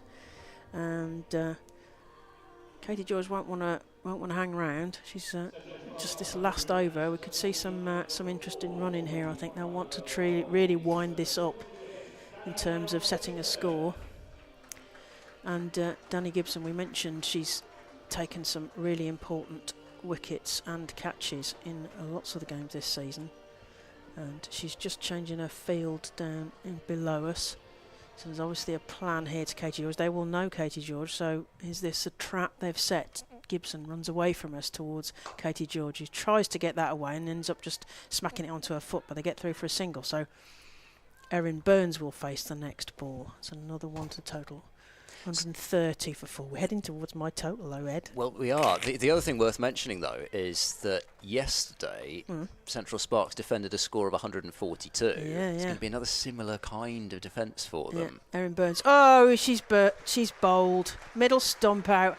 After that beautiful innings, you kind of wish that it had been a carrying the bat innings, but she's done exactly what Central Sparks. She's played right across that one. Middle stump out. Great ball from Danny Gibson. You've got to give it there. That's a great bit of bowling. Just a little lapse of concentration there from Erin Burns potentially, and Central Sparks find themselves 130 for 5. 4 balls left. So what are they going to get off those last 4 balls? What did I predict? What was my prediction number? I'm nearly there, aren't I? Your I'm going to go on about this now because it's very close. 7 from 4 they would need. Yes. I think. Wow. If I remember correctly. Who's coming out next? Oh, no, it wasn't. It was 134. Oh, wow. It was 134. I mean, I'm happy, from Central Sparks will be happy if I'm under. They get more than my prediction. I think this is Bethan Ellis coming out now. I had a great day with the ball yesterday. Yeah, I was watching that, and it was almost like your good old-fashioned slow bowler, because she was running in sort of, she runs in like a medium pacer, but she wasn't trying to put a huge amount of pace on the ball. But 4 for 29 she took yesterday. But I would say that's like a slow bowler, and I think I like that. It's a style of bowling you don't see. She was masses. on form, and they clearly couldn't play her. Wyatt, Elwes, Windsor and Harmon, all her victims yesterday. 4 for 29 against the Vipers. So yes, they'll need Bethan Ellis with the ball in a minute, but she's got a bat now. She plays that towards point, and they're going to take a run, but they'll be a shy at the stumps. Ooh, they get the 1, and I suspect that Danny Gibson gets a bruise there. It sounded a bit like knee or something. Well, you're also going to be doing a lot of rolling around in the dirt today, I think. You're going to end up with those dusty. kind of, almost like sort of brush-like grass all over yourself. You get a scrage. That's what we call it in the Midlands, a scrage, if you get scratched and a graze. Oh, it's up in the air. There's a fielder underneath it. It's a catch. Paula Prendergast takes a catch fairly comfortably there. So that's the back end of... Who was that batting? Katie George. Katie George. Oh, the back end of the ex-Western Storm player. And we've got 3 batters on the field now. Keen to get on here. No runners, thankfully. No, the umpires hate that. Only certain competitions will allow it in the regulations, but not all. So you'll see it in some competitions and not all. And then people say, why we can't have a runner? Well, no, the regulations for this particular competition don't allow for a runner. So when I was doing my level 1 umpiring course, the teacher basically said, right, the unofficial rule about runners is you get them out as soon as possible. If there's a close appeal, the finger's going up, you just get rid of the runner as soon as possible. They hate them because it's a whole set of watching 3 batters. Caris Bravely's left-handed, another left-hander for Central Sparks, who plays that into the onside, and there's a big gap, there's a pocket, so there's 2 fielders going round, but they're going to get 2 off that one. Yes, they're going to get 2 off there, so that was Caris Pavley's another one of Central Sparks under-19 players. We're going to see quite a lot of those today. Ellie Anderson, Hannah Baker, Davina Perrin and Caris Pavley all went to the under-19 World Cup. So what experience will they bring back? This last ball takes a swing into the onside again. There is another, it's Fran Wilson running around there. They're going to try and get 2. It's a risk. Ooh. And they get through for the 2. They're looking at... I had a little turn round then. But, yes. So, Central Sparks finish on 135 for 6 off their 20 overs. Not a high scoring, not a high total, but as we said, this pitch, which Ed's seen, is not a high scoring thing. No. So, and Central Sparks defended 140, I don't remember numbers, yesterday, but it was a low total. 142, wasn't it? You'd expect Vipers to have scored, more. But yeah.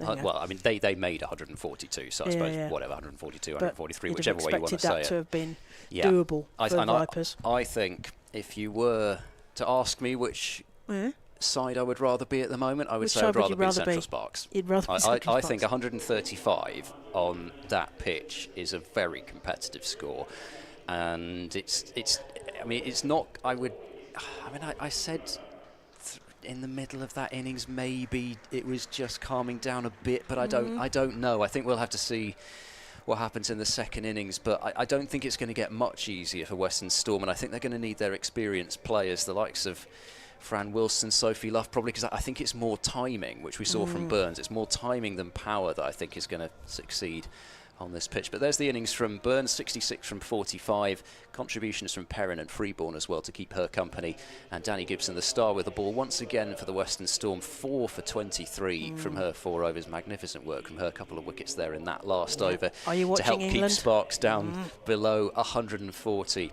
We'll be back in just under 10 minutes time now for the resumption of play. Can Western Storm chase that 135 potentially? A spot in the top 3 of this competition is still up for grabs for the winner of this match. Exciting. Much to play for.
Well, welcome back to Seat Unique Stadium, Bristol. It's the second half of the first half of the doubleheader.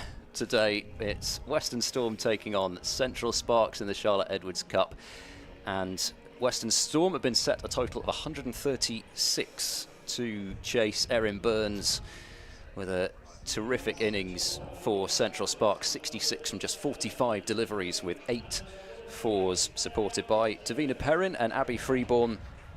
And Central Sparks getting to that 135, which I think is going to be a tricky chase for Western Storm, because this is not an easy pitch. It wasn't the other night, and it hasn't been so far today either. Katie George has ball in hand, and it's Nat Wraith and Danny Gibson to open the innings up for Storm, looking to get a vital set of 4 points. I think we can forget about 5 potentially, but 4 points. Try and put themselves in position as the first ball's chipped right back over Katie George's head. And we have a very special guest in the commentary box, friend of the broadcast, CEO of Cricket Wales, Leisha Hawkins. It is lovely to see you once again, and what a day for it. It is lovely to see you. Thank you for putting on the sunshine and a very tasty chase, potentially. Yes, I think if Western Storm do get there, I think it's maybe a case of it being kind of a last over thriller. I don't, at the moment, I don't see it being a kind of, one of those easy chases. Bit of width there. Oh, it's a no ball, though, signalled by umpire Rose Dovey. And I think this is going to be a front foot job, so it's... What's that been given for? Surely she's going to take a free hit, isn't she? No. It can't have been a short ball. There we go. There's the free hit signal. We got it. It just kept us in suspense for a little while, because the only no ball that's not a free hit is the one over head height. So I was getting a bit confused there. Anyway, free hit time. Dragged up to mid-on. There'll be a shy here. Quite close, but I think she would have made it. So this is... How many times have you been to Seat Unique Stadium then? How many times? It's a very good question. I think you might ask me this. I was trying to work it out on the way up. I know whenever I come here, good things happen. Yes. Women's World Cup semi-final. Tammy Beaumont getting about 1 million against Pakistan, I think, in one of the group games, if I remember right. Was it? Or was that? No, it was a bilateral game. I think it was Nat Siver that got 1 billion in the group game. But yeah, good things happen here. She says, potentially, putting the mockers on it. Wide delivery, but not called wide. I don't think Danny Gibson agrees. And then I'm pretty sure it was a win when we first met in that the COVID year when we were down in the tent. Yeah, and it was freezing. I think Western Storm won that game. I think it was the South East Stars game, I think. It was either them or the Sunrisers. It was the second or third game. It wasn't the Vipers, which they lost. I think it was hard through the gap and for 4. Shot. First boundary. And Danny Gibson, when she gets a chance to free those arms, she's got the power and the timing and the placement on this occasion. But yeah, this is poor, because I should be able to remember. You should remember every game that you commentate on with me, Ed. Yes. I should remember every game that I commentate on, full stop. This is my job, isn't it? I'm certain it was the Stars, because Bryony Smith. I think you're right. I think she got runs. That makes sense to me, because I think it was Vipers, Stars, Sunrisers in that order in the first year. How many games do you commentate on in a year, Ed? In a year? That's a good question. Uh-oh. Well, this is skewed up in the air. Can somebody get there? No, she's plinked it right in the gap between extra cover and mid-off. And we'll pick up a single. Well, I am incredibly sad, as anybody who's ever listened to me will know, and I do actually write down all the games that I commentate on. So I think this is about my 110th game today. And that's basically in the space of 3 years. So I think we can kind of work it out from that, really. Wow. You say sad. Other people would say encyclopedic. Well, I don't know. I don't think anybody would be interested in that encyclopedia. Or there's in swing, but it's come off the pad, and that'll be 4 4-leg buys. They don't care how they come, Western Storm, and that is, by one way or another, a really good opening over in the end for Storm, with 11 runs coming off it, just straying a little bit leg side-ish. And bat or pad, doesn't matter, it still goes down as 4 in the book.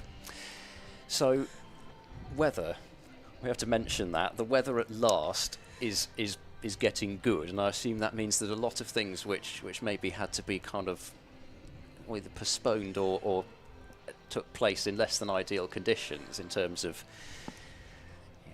grassroots level are finally happening now. Indeed. I think everyone now has at least played a couple of games, particularly in the grassroots leagues, whether they be male, female or juniors, certainly as far as Wales goes. And I think it just puts everyone in a better mood, doesn't it? It's good for the soul, bit of sunshine. Yes. I think as long as you've got your sun cream, which I have, factor 15 today. Well, yes. We mentioned actually in the first innings, even if you hadn't, they've got sun cream dispensers here. Of course they have. Which, very, very organised people at Gloucestershire County Cricket Club. Ellie Anderson to bowl, and a slash and a miss first up. got the teapot out as Danny Gibson after that one. That'll be the last time that the ball kind of skids along the surface and through to the keeper. I was really impressed with Ellie Anderson the other day. She bowled, well, I say the other day, it was only yesterday, wasn't it? Ellie Anderson bowled very nicely in the absence of some of the big names of this seam group that Central Sparks have got. That's pulled away firmly through mid-wicket and for 4 more. Just got hold of that one. Yeah, you called it. You called it. That one was going to stay hit. Yeah. That's the...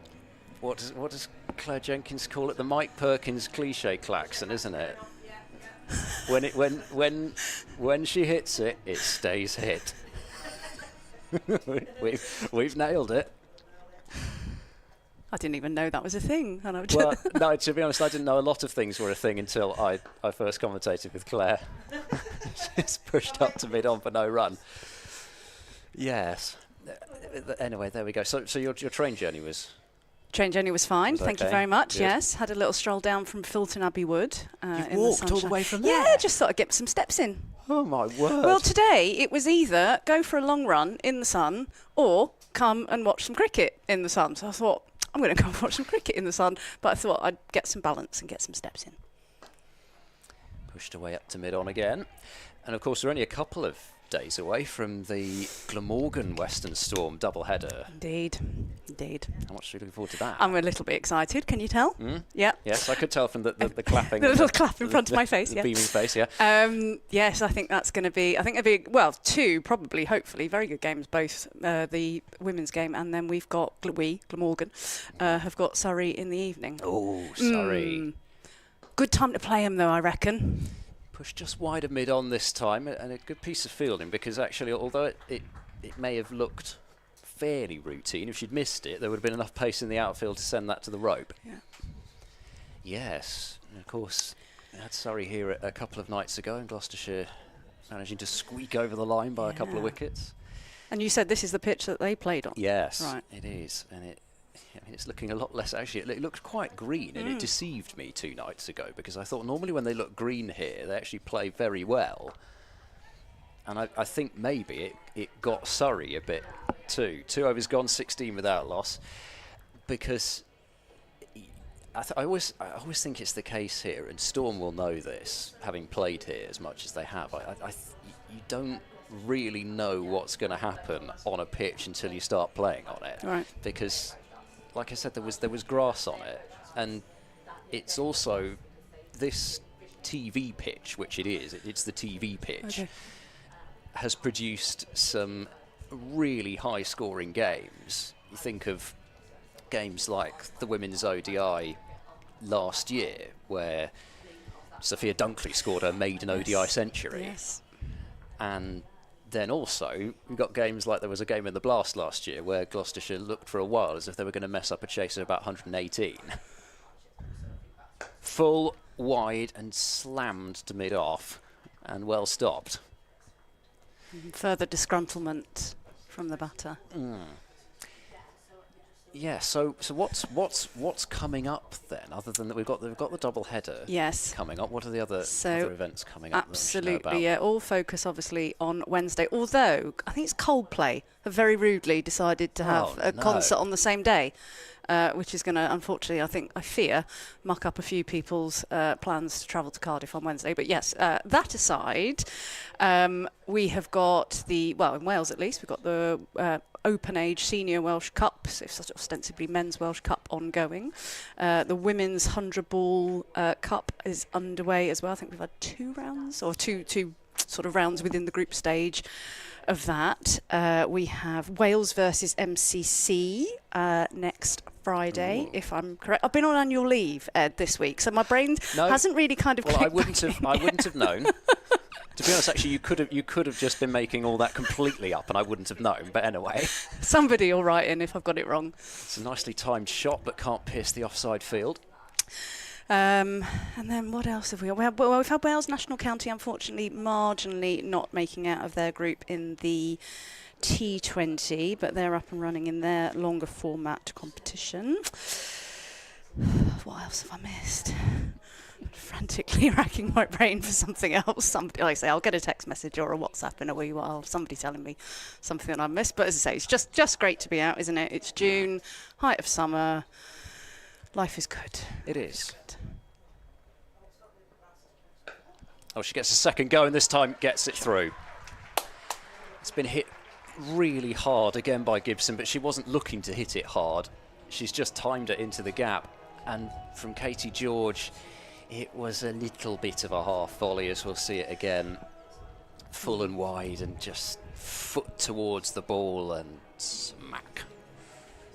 Not smack as in Sophie McClellan. We've been trying to kind of coin a nickname for Sophie McClellan out there, because apparently all the umpires have one, and she's jealous that she doesn't have one. And I said, sort of smack, but I don't think. Claire then pointed out that smack the umpire probably wasn't the best message to send. No, so not role model behaviour, Ed. No. No. Although I was actually smacked in a club game once as an umpire. So on clearly purpose? Yes, somebody I'm afraid lost their temper, and there we go. What's that level 3? I don't know what it is, but I don't think he's played cricket again. Good. Put it that way. Thankfully, the club in question, which I won't name, were as angry about it as I was.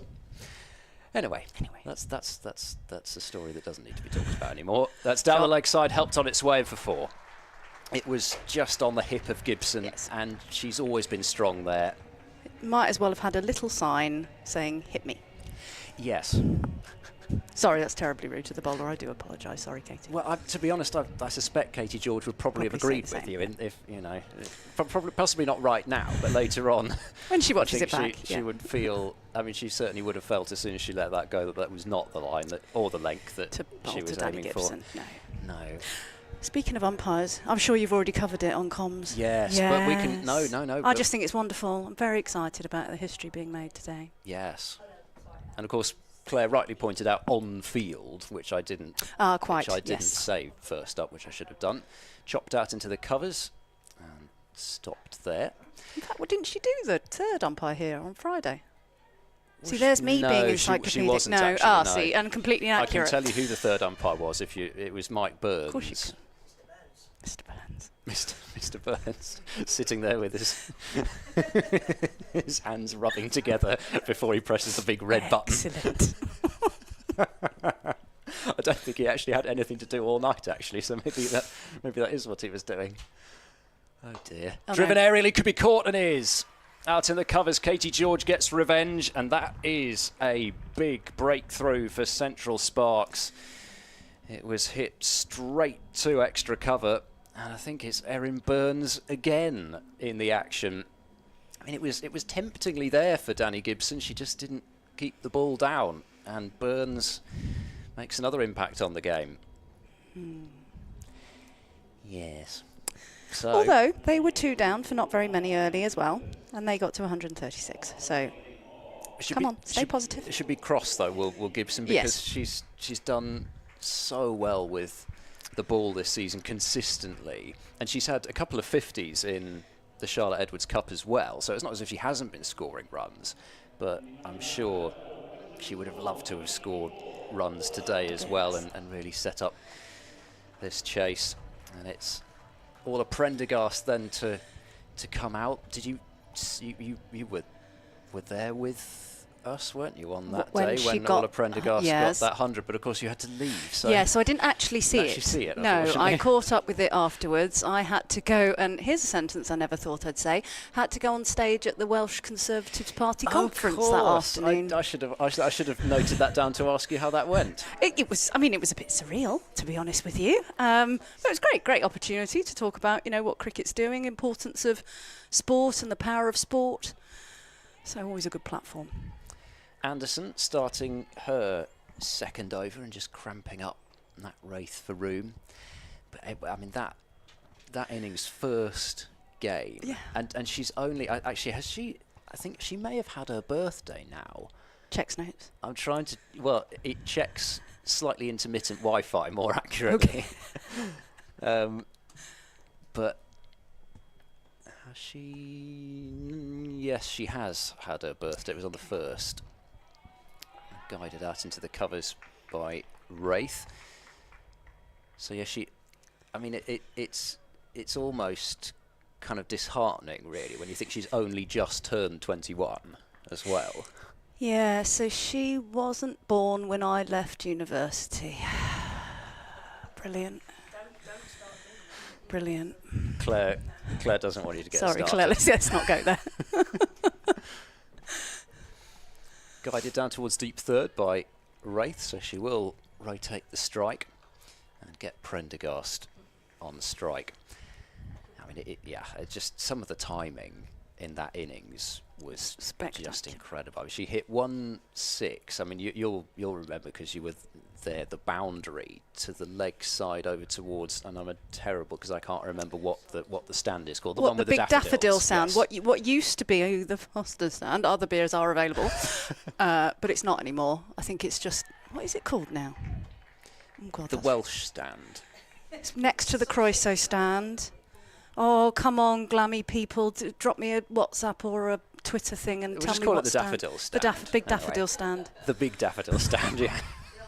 Anyway. Pro Steel. Might be the Pro Steel stand. Right. Just name all the sponsors. We'll go with that. Yeah. So she hit a massive 6 into that stand over a huge boundary.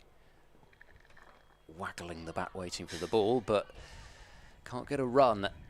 And things have just stalled a little bit. Yes, you're right. He's so good. Is it? Here is it Pro Steel? James Healy, our stream operator, because he's got it up and he's got the ground map up for you. Can walk back into work tomorrow with my head held high, knowing who our sponsors are and giving them the right kind of accreditation. Not sure there's many benefits to me naming Pro Steel, I don't think. That's going to be wide. It didn't miss all of Prendergast's thigh pad by too much, but it doesn't have to. Yes, and we're on the countdown, of course, now to the Test match as well. The Ashes are so close. More clapping, more excitable clapping in front of my face. Well, I can't wait. I'm just annoyed that I'm going to be working so much that I probably can't see a lot of it. No, I'm going day one. I've been very kindly invited on day one. I'm beside myself. Pulled away just past mid-on. That was agonising for the fielder. Just for a moment looked like she might have a go, but it was wide of the dive, and an important boundary for Western Storm just as they'd started to slow down a bit. She dragged that away and just past the dive. So 31 for 1 with 4 overs having gone. So day hospitality? Maybe. Can I just point out, though, I did pay for my ticket to get here today. I am not here, on a free, but I'm a paying punter today. It's actually quite nice in many ways just to come and sit in the stands. Oh, I know. And actually just watch. I know, because that was me last year, actually, for the women's ODI that was here, the England versus South Africa game, which was a terrific game to come and watch. And then I did sort of gate crashed TMS a bit. I obviously didn't get on air because that's never going to happen. Oh, whoa, Ed. You're an award-winning commentator. I saw you gong from ECB. Let's not say never. Never say never. Anyway, it certainly wasn't going to happen on that day. Okay, right, fair enough. Okay. But anyway, it was very nice to sit there on the balcony and hear TMS talking away in the background and just talking a load of rubbish with everybody that wasn't on air, basically. So where do they commentate from? Is it over? Sorry, for everyone, nobody can see me where I am, but we're kind of opposite the pavilion. Here's Burns. Can she make an impact with the ball as well? No run to start off with. Yes, so so when I will do the second half of the double header later, I will be over in the top floor of the pavilion. And that's sort of, as we look at it, it's the top right corner. Okay. Use of the feet from Wraith. She's got plenty of this. Over long on. One bounce and over the rope for 4. Really clean strike from Nat Wraith. And she breaks her own personal shackles. It wasn't necessarily something that had to happen from a team point of view at that point, but it's a really good, strong strike down the ground from Wraith. Very purposeful. Yeah, so TMS, when they come, they're often actually on the balcony below it. Okay. I've got it in my head. I delivered it. Pulled away, caught at mid-wicket, straight to Amy Campbell, who pouches the catch, and Storm have lost both their openers just as Nat Wraith had got a boundary. She gets a ball which she thought was short enough to pull. It's tricky on this surface because the ball's not always right where you think it's going to be in terms of bounce. Did it sort of stop a little bit, or are my eyes deceiving me? It's what has happened to a lot of batters on this surface, and it's just not easy. And you it's not quite been like it was a couple of nights ago, where every ball that was hit in the air was caught. Yeah. But quite a lot of balls that have been hit in the air have been caught even today. That's another wicket for Erin Burns.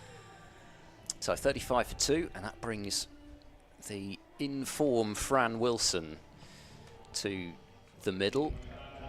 And Fran Wilson made 58 not out against Sunrisers in Western Storm's last fixture, 58 from 42 deliveries, 8 fours, a big partnership with Danny Gibson, who's now out, but they're doing fine in terms of the run rate. Yeah. But again, and it has happened a few times this season where Storm would have just liked something a bit more from the opening partnership if we're being greedy. Burns is going to come round the wicket to Wilson. Pitched outside. Yeah, I was going to say, I don't think even I would have appealed for that. And I am optimistic. That was very much on the list. Claire Jenkins would have given it out. That is very much on the list to talk about. As Wilson pulls round the corner, there's work for the field to do. She won't get there. And it's a boundary for Wilson to get off the mark. So just like Prendergast, off the mark with a 4. Have you had any more outings recently? No, Ed. Seriously considering retirement, I think. I did watch the MCC game live stream back for sort of performance analysis purposes. It's a young woman's game now. I think it always was. It's just I'm not a young woman anymore. I think that's the problem. No, I'm due to play in a month or so at Haileybury School. Flicked away out towards deep square, and a single to complete the over. So 9 off it, but a key wicket, and Storm 40 for 2 with 5 overs gone. I'd also quickly just like to DRS the previous Ashes prediction that I gave you when you were at Sophia Gardens. Right, it was a tie, wasn't it? Yeah, there's my obscure, convoluted way of it being a tie on points and Australia keeping them. England are going to win. Right. England women are going to win the Ashes, both of them actually. I mean, to be fair, we have had the news that Meg Lanning won't be playing since you gave that prediction. That is the primary reason for my review.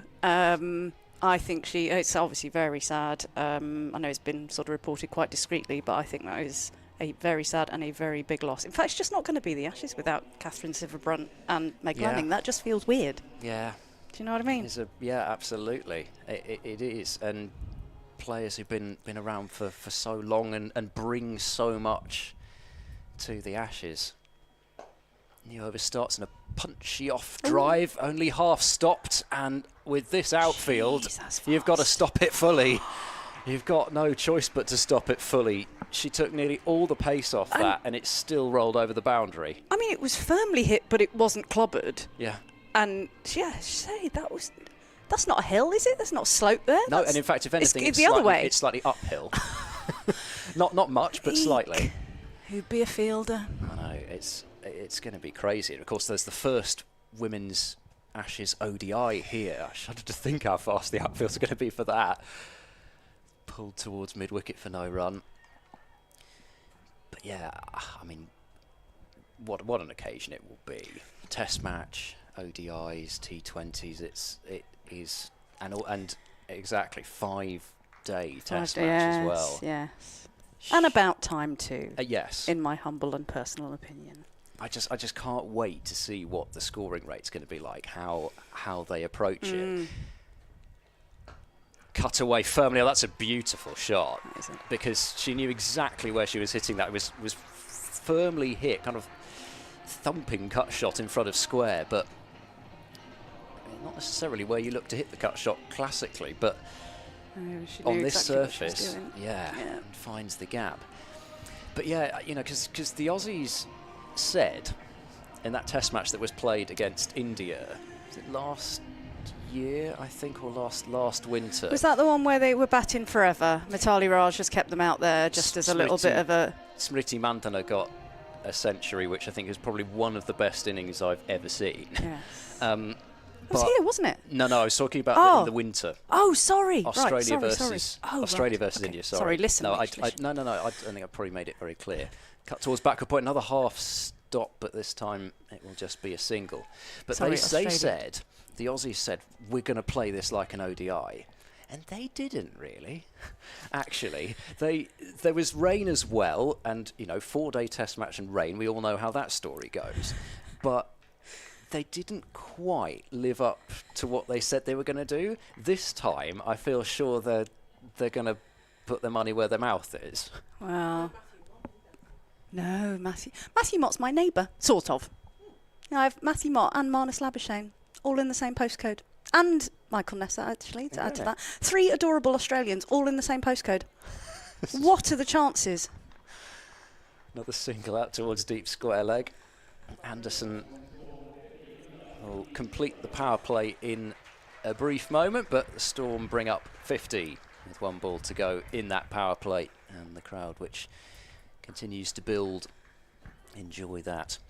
Alicia, I think probably after the power play's done, we probably better let you go, and then we will have a double change. But I will let Claire Jenkins introduce her guest when that happens.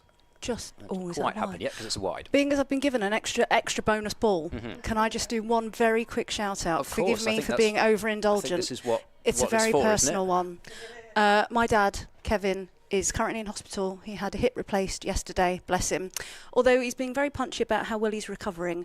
But I know he's listening, so I just want to say, get well soon, Daddy Hawkins. Lots of love. Yeah, and we'll echo that from everybody at Western Storm as well. Get well soon.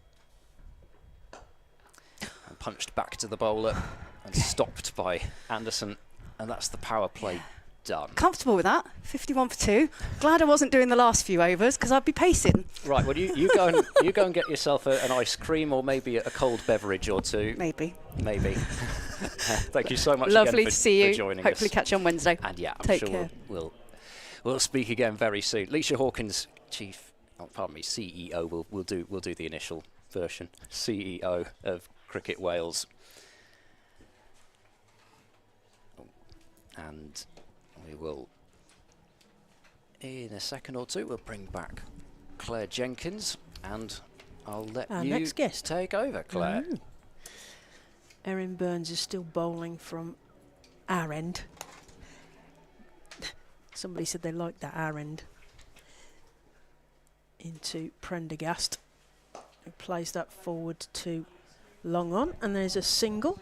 Score is 51 for 2. Western Storm with the bat in hand. They're the home side playing against Central Sparks, who are the Western West Midlands team, and I'm joined by Lucy Ford from Her Game 2. Welcome, Lucy. Hi, thanks for having me on. We're going to have a chat with you about what you do at Her Game 2 in a minute, because it's the whole theme today. Yes, as it Burns is. comes in to Prendergast, takes a big Fran Wilson takes a big swipe at that. There is a fielder on the boundary. Katie George does the skip and the throw in, which is very distinctive of Katie George. Of course, she was Welsh Fire, but I think she's been pinched back. She's been pinched by Manchester Originals, I think. So she has played a bit in Wales, talking to Alicia before. We're just waiting for a gap to bring Lucy in to talk about Her Game 2 as Burns comes in, and that's played down respectfully. Her Game 2, and the whole day is themed on Her Game 2, isn't it? Yes, it is. Yeah, we've partnered with Gloucestershire and Western Storm, and around a year ago, we announced the partnership. So we wanted to celebrate the first year of, working with them and working together in partnership with them. And obviously, we're really grateful for their support today. You might have seen earlier that the Western Storm players were warming up in Her Game 2 tops, and Gloucestershire will be wearing them too. So yeah, we're really excited about today, and yeah, I can't believe it's been a year. It's gone so quick. Brilliant. That was a quick single there from Wilson. Oh, it must have been a 2 actually, because Fran Wilson's facing again. So the score is 54 for 2. I'm just looking over Lucy's shoulder. Thinks I'm looking odd at her. I'm looking over at the scoreboard one way or the other. Yeah, great day today, and we've got some sunshine for it as well. Yes, I'm very happy about that, to be honest. Yes. Burns comes round the wicket to Fran Wilson, who plays that down to long on, and they get through for a single. So what should people look out for today then? What have you got? What else is going on? Obviously, from dead opposite that I can see, we've got our Her Game 2 board that they brought in last year, which was amazing, just to kind of continue to show their support throughout the season. Obviously, I'm here today giving out some badges. Yeah, I've got a badge. Just give me a badge. But I have got my hoodie. Yes, yeah. So all of the merchandise that we have, obviously I've got the badges on me today, so happy for people to take them from me for free. But all of our merchandise sales go back into grassroots cricket and obviously football, because that's where it originated from, because obviously funding's so limited, and we want to be able to give girls, whatever sport they want to be in, opportunities to participate. Brilliant, good, because the Her Game 2 movement started in football, didn't it? So it was calling out sexism and misogyny and stuff across football, and then you were approached, weren't you? Yeah, we were approached. It was probably about April of last year. Gloucestershire and Western Storm came to us and said, we really feel like there's a need to take this into cricket. We didn't expect it to happen so quickly, but yeah, it's been a whirlwind, to be honest. Right. Baker comes into Fran Wilson, who works that into the offside, and I think they're just going to get a single. Yeah, it's sort of taken off. Yeah, it really has. Obviously, when we decided to, initially highlight experiences in football, we never thought it was going to be what it's become. Our initial video got 1 million views in 24 hours, and we just kind of wanted to highlight experiences and the things that we've achieved in 2 years. And, all of us who are part of it, we've all got full-time jobs. We all do this alongside other full-time jobs. And, to be able to, see loads of young girls coming down today, and loving the cricket, obviously the weather's amazing, and I think I always say, if you can see it, you can be it. And these women are such role models, and I think, like Ed and Leisha was talking about, with the Ashes coming up this summer, it's going to be an amazing opportunity. And they've marketed it as 2 Ashes, haven't they?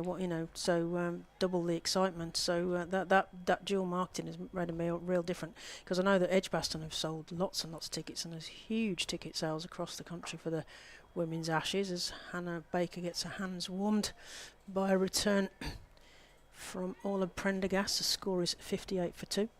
Yeah, I mean, I think it's over 16,000 now at Edgbaston, and obviously the ODI's here in Bristol, and I can't wait for that. Yeah. Orla Prendergast plays that through cover point. Katie George will throw that back in, and it's just a single. Yeah, it's going to be an exciting summer, isn't it? And you said you've got to see it to be it. That's the really key. I'm going to repeat that. You've got to see it to be it. And that's going to be really important this summer, the visibility of the women's cricketers. Obviously, it's what we're interested in here today. And not just the players as well, because we've got 2 female umpires here. We've got Sophie McClelland, and we've got Rose Dovey, who's got the slow right arm of destiny when she gives a player out. I've decided that's her nickname. And Sophie McClelland's quite annoyed because she hasn't got a nickname yet. So something's got to come. It's got to be it's got to be intuitive. It's got to be something that's not forced on her. Yeah, definitely. Yeah. And of course later we're going to see Sue Redfern make her on-field debut, so that's important for her game too as well in terms of visibility. Yeah, 3 women today. Absolutely. I mean, that's what we say, for us, we want to, encourage women and girls to participate in sport, but not just playing, whether it's like umpiring or like commentating, scoring, commentating. There's so many different avenues and coaching. options, coaching, and I think, it's going to be amazing. And that's played too long off.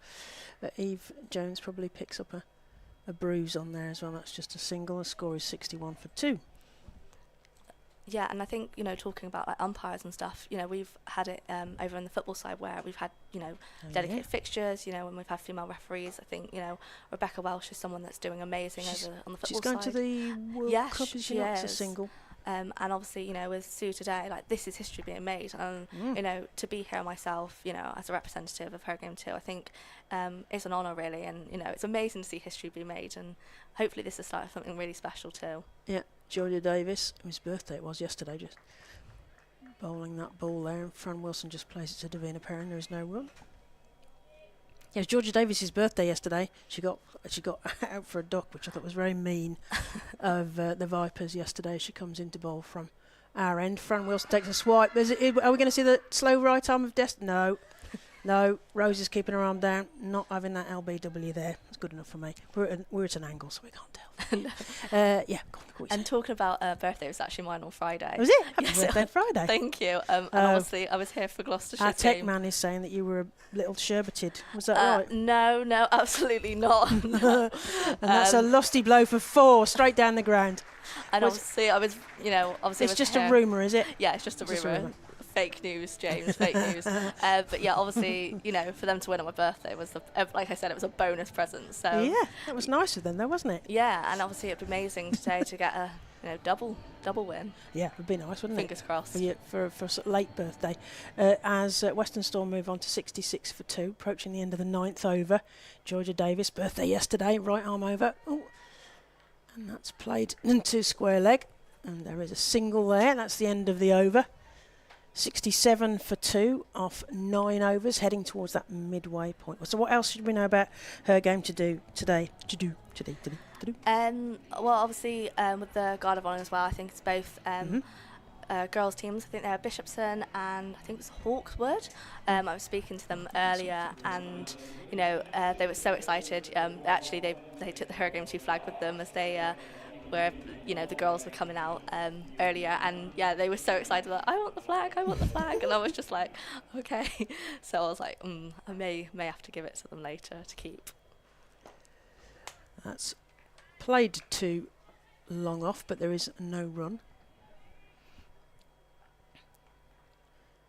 Hannah Baker, another one of the under-19s, coming in from the pavilion end. Fran Wilson tries to do a rampy, but misses it and takes it down the back of the bat. It's coming towards us. That's going to be a 4. Not in a conventional. I think that was off the back of the bat there. So it's just a back of the bat ramp inadvertently from Fran Wilson. Score moves on to... Waiting for the scoreboard to catch up. 71 for 2. Hannah Baker tossing the ball hand to hand. Fran Wilson comes forward, plays that through all of Prendergast to the bottom end of the ground. Davina Perrin does the tidying up, and not Eve Jones even. And that's just a single.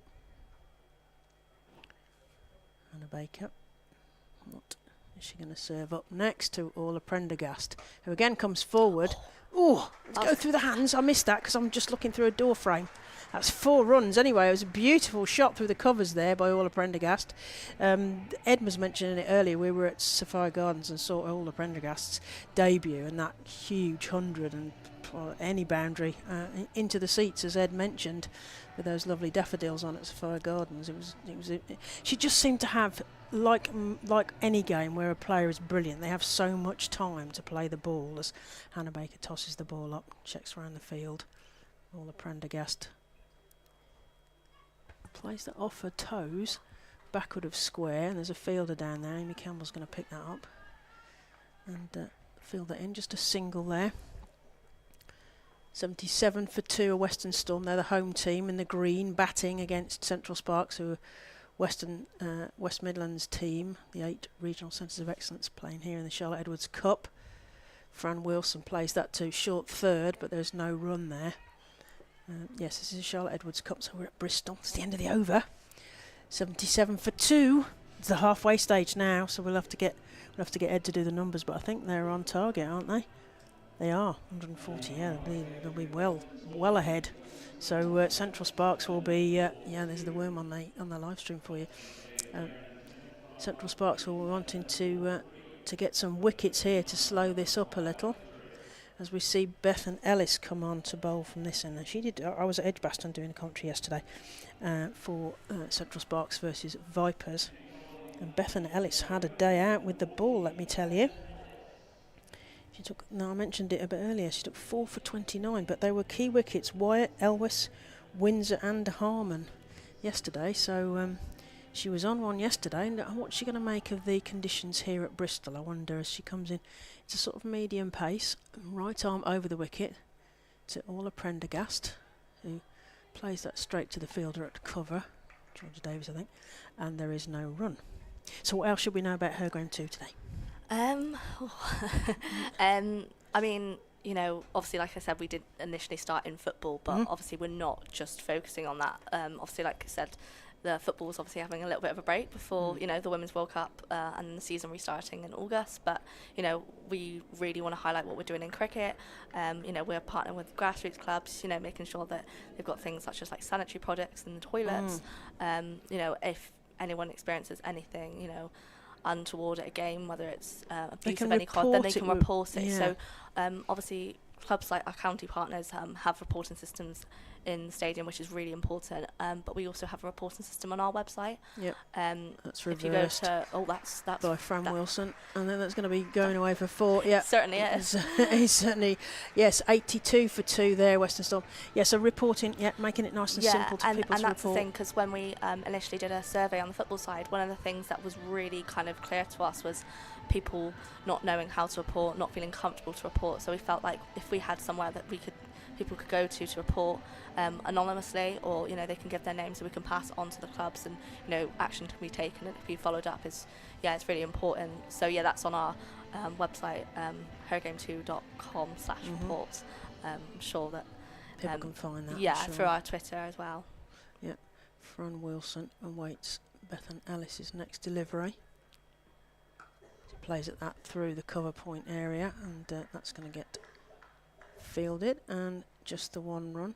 So it's a charity. People should know that money's going back into grassroots cricket. Yeah, so it's a non-for-profit CIC. The money from the merchandise goes back into grassroots sports. One of the things we've been able to do last year was donate water bottles to the Wales under 15 and under 18 girls team. They were going on a tour of India in April. They had water bottles with the Cricket Wales and the Her Game 2 logo on, and it was just lovely for them to have a keepsake. And, you know, these things do cost money, you know, tours like that, but it was such a once in a lifetime experience. Yeah, but great experience for them, but also there's that visibility of the logo, isn't it? People saying, what's that? And then you get into a conversation, don't exactly. you? And I think, you know, if people can see the logo and they'll be like, oh, what's that?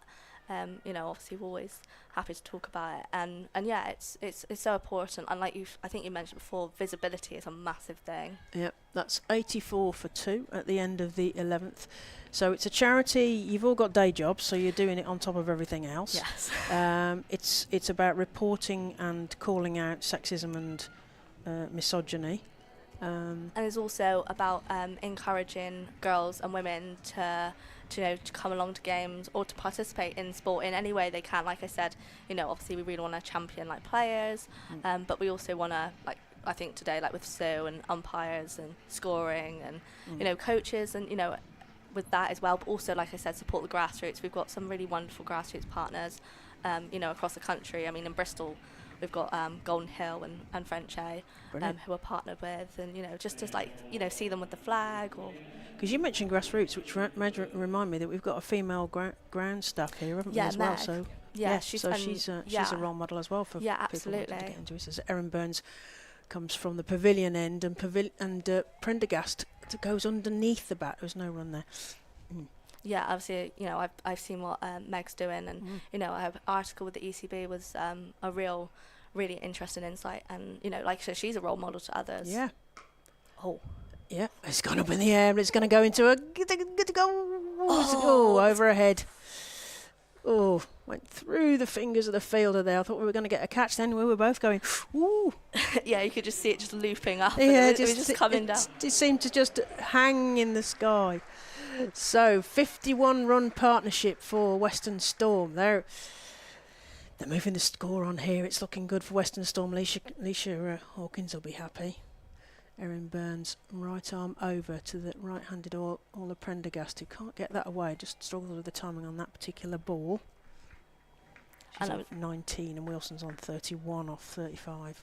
Yeah, and I was going to say, with I've noticed as well this season, obviously with the T20, lots of clubs are starting to do the double headers, which is really great to see. And I think, to have both the men and the women's games back-to-back, it's brilliant. I know that Lancashire did it earlier with a women in sport panel. Yeah. And Paige. They made a whole day, didn't yeah, they? They made a conference and everything of it as well. Paige, our one of our lead team members on the cricket side, and Lancs ambassador was there alongside Polly, and she's Polly Starkey. Yes, yeah, I saw her yesterday at Edgbaston. Yes, Burns comes she's in brilliant. to Wilson. Yeah, she was. The press box at Edgbaston, I hadn't been in there. I've obviously commentated there, but I hadn't been to the next layer up with the press box. There's a proper nosebleeds. It's a great view from up there. She and I were chatting about double headers, because some have felt more like double headers than others, even though the games have been back to back in inverted commas. As Burns comes in to Prendergast, comes forward to that one, plays that into the leg side, and they get through for a single. I think about a second, but both raise their gloves to say no, one's enough. And that's the end of another over. Sophie McClelland hands the glasses back to Erin Burns. 89 for 2 off 12 overs. Prendergast on 21 and Wilson on 32 in the sunshine here at Bristol. So if people want to get involved, you can be an ambassador. So to explain what that would be if you were ambassador. Yeah, so an ambassador, obviously it kind of differs slightly between football and cricket. So on the cricket side, for the cricket side, it's if you support your local county team, being a representative of that, whether it's going to games and kind of just being like a face really, and so someone that we can kind of talk to, hopefully partner up with the club. And just kind of be a representative of her game too, and support, and also like boost like the grassroots. Oh, it's in the air. Oh, it's dropped in front of the fielder. Oh, I thought Eve that was Jones out as well. I thought that was going to be out. It was just agonisingly dropping just below the eye line there, and that was in the air for a little while, but there was no run there. Davis comes in from our end, and Wilson plays that through to mid-wicket. There is Katie George is down there and does the fielding, and they get through for 2 runs. They're keeping it moving here, aren't they? So yes, an ambassador. So it's calling it out, reporting it, so just it's keeping kind an of eye being, on things. like being someone that Eyes someone and ears. could go to, but also kind of being like our liaison between the club, obviously to hopefully. Oh, it's just stumped. She goes dancey down the wicket, and Sophie McClelland raises her finger, and that's that's the end of Fran Wilson. It was an entertaining innings there from Fran Wilson. 34 off 27 balls, 5 fours. Trying to do the right thing, wind up the batting, and done the right thing in terms of getting a great partnership going there with Orla Prendergast, who feels like she's just getting herself settled, getting used to the conditions. But Prendergast is on a 22 off 23, so run a ball. But she perhaps will now have a little bit of a licence as we get into the second half of the innings here for Western Storm. And so what else? What message would you like to leave us with then, Lucy? Do you think? That's a really good question. I think, just thank you to everyone who's been supporting, obviously Gloucestershire and Western Storm in particular. But yeah, we know that there's still far to go, and this summer really for us is about spreading her game 2 in cricket, and we hope that we'll be able to do that. Partner with clubs, get it out into grassroots. People can use the hashtag, can't they, to raise a profile? They can and obviously take photos of the logo. Exactly, and we'd love exactly support in any way that you can. But thank you, and I also want to give Paige, who is also on the league team, a big shout out because she's going on comms debut for Thunder today in Blackpool. So best of luck. Excellent. Captain Fantastic Sophie Love works that to cover point, and there's a bit of a scramble in the field, and they get through for a single. She's up. Yes, Blackpool. The Thunder have got a couple of games at the seaside, haven't they? Yeah. She's up there, is she? Yeah, she's up there. She's actually said she lives just around the corner. So I was like, I said, hopefully you won't be late. And she's like, I can see the ground from my house. As Baker comes into Prendergast, who again works that to cover point. There's a fielder there, and they just get through for a single. There's various live streams today. I know the only one I could get to the bottom of, other than you've told us Pages up there, Michael McCann is looking after you at Trent Bridge. So if you're watching the Blaze, who have unbeaten so far, you'll be listening to the lovely Michael McCann, who I've not met yet, but I've had exchanges with him, as Sophie Luff plays that to long on and gets through for an easy single. Score moves on to 95 for 3. So that's brilliant. Anything else you want to say? I also want to give a big shout out to Jess, who obviously works at Gloucester Cricket, and without her we wouldn't have got the partnership, and she's doing a fab job. Not only have we got sanitary products now in the toilets as well, just her continued support of everything that we do. So Jess, that's I don't really know if you're listening, because it seems like a small gesture to have sanitary products, but it's such massive, a big thing. And that's the thing. That's one of the things that we've noticed as well, is having that thing, having that in the toilets. It takes away that worry or concerns that, if you're going to a game and something happens, that, especially here, you've not got that worry. Brilliant. That's brilliant. Well, thank you so much for coming to speak to us today. Thank you so I hope much the for day having goes me. well, Lucy. Yes. And remember to check out the hashtag. If you're on social media, they can catch you on that if they look up her game too. There's the football one, there's the cricket one. Obviously the cricket one big for us today. So, but thank you very much for joining us. We're going to let you have a little rest.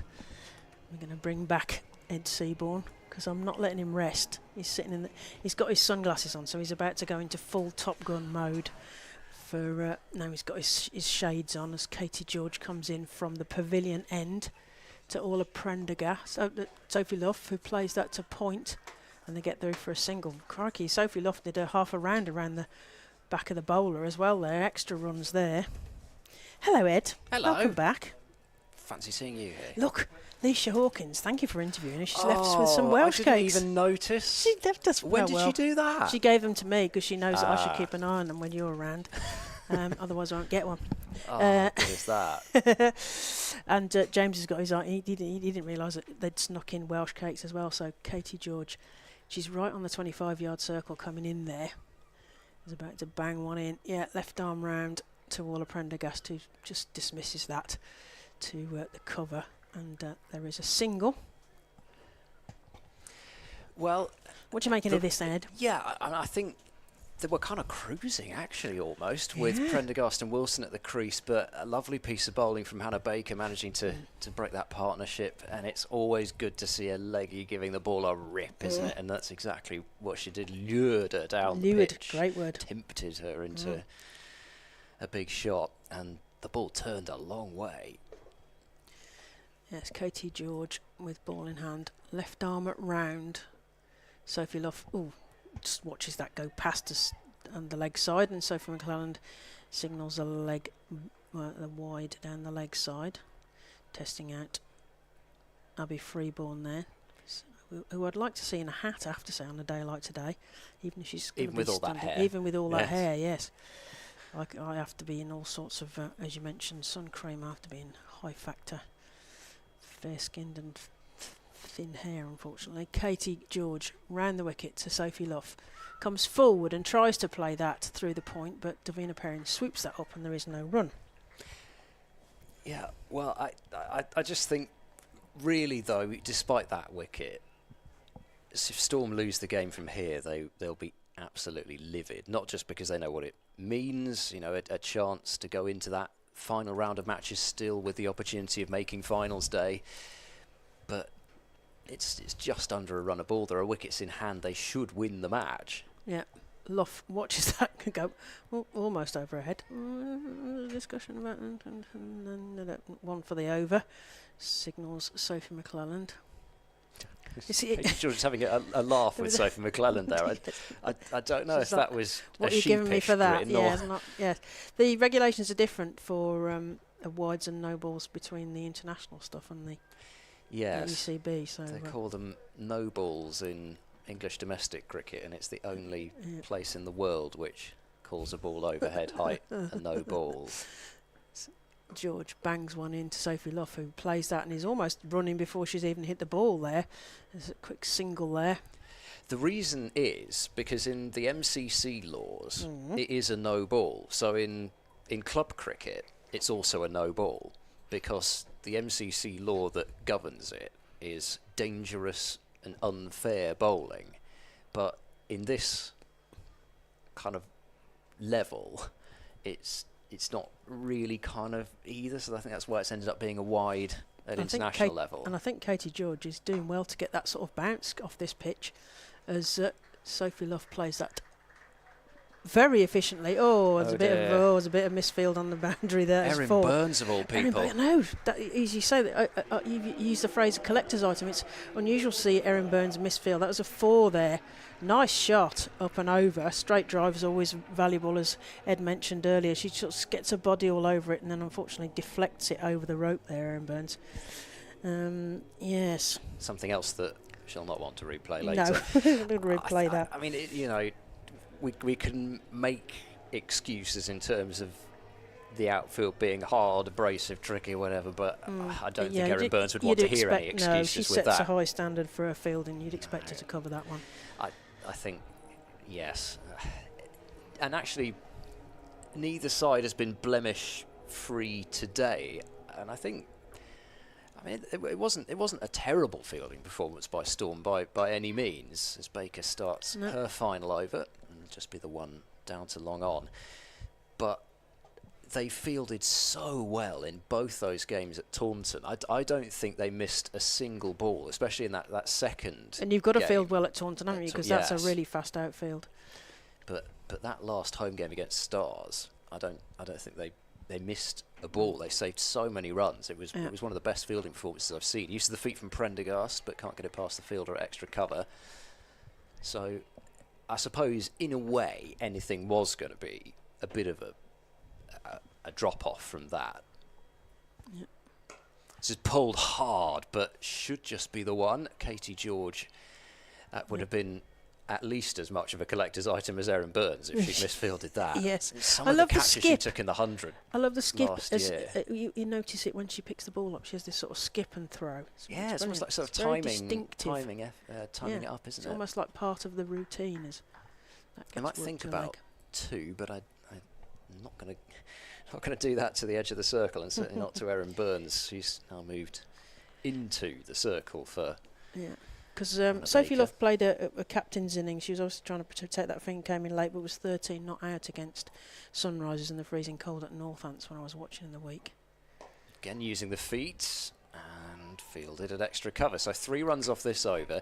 It's still under a run a ball required. But I suppose what you don't really want to be doing is taking it down to the last over, needing 5 or 6, really, if you can avoid it.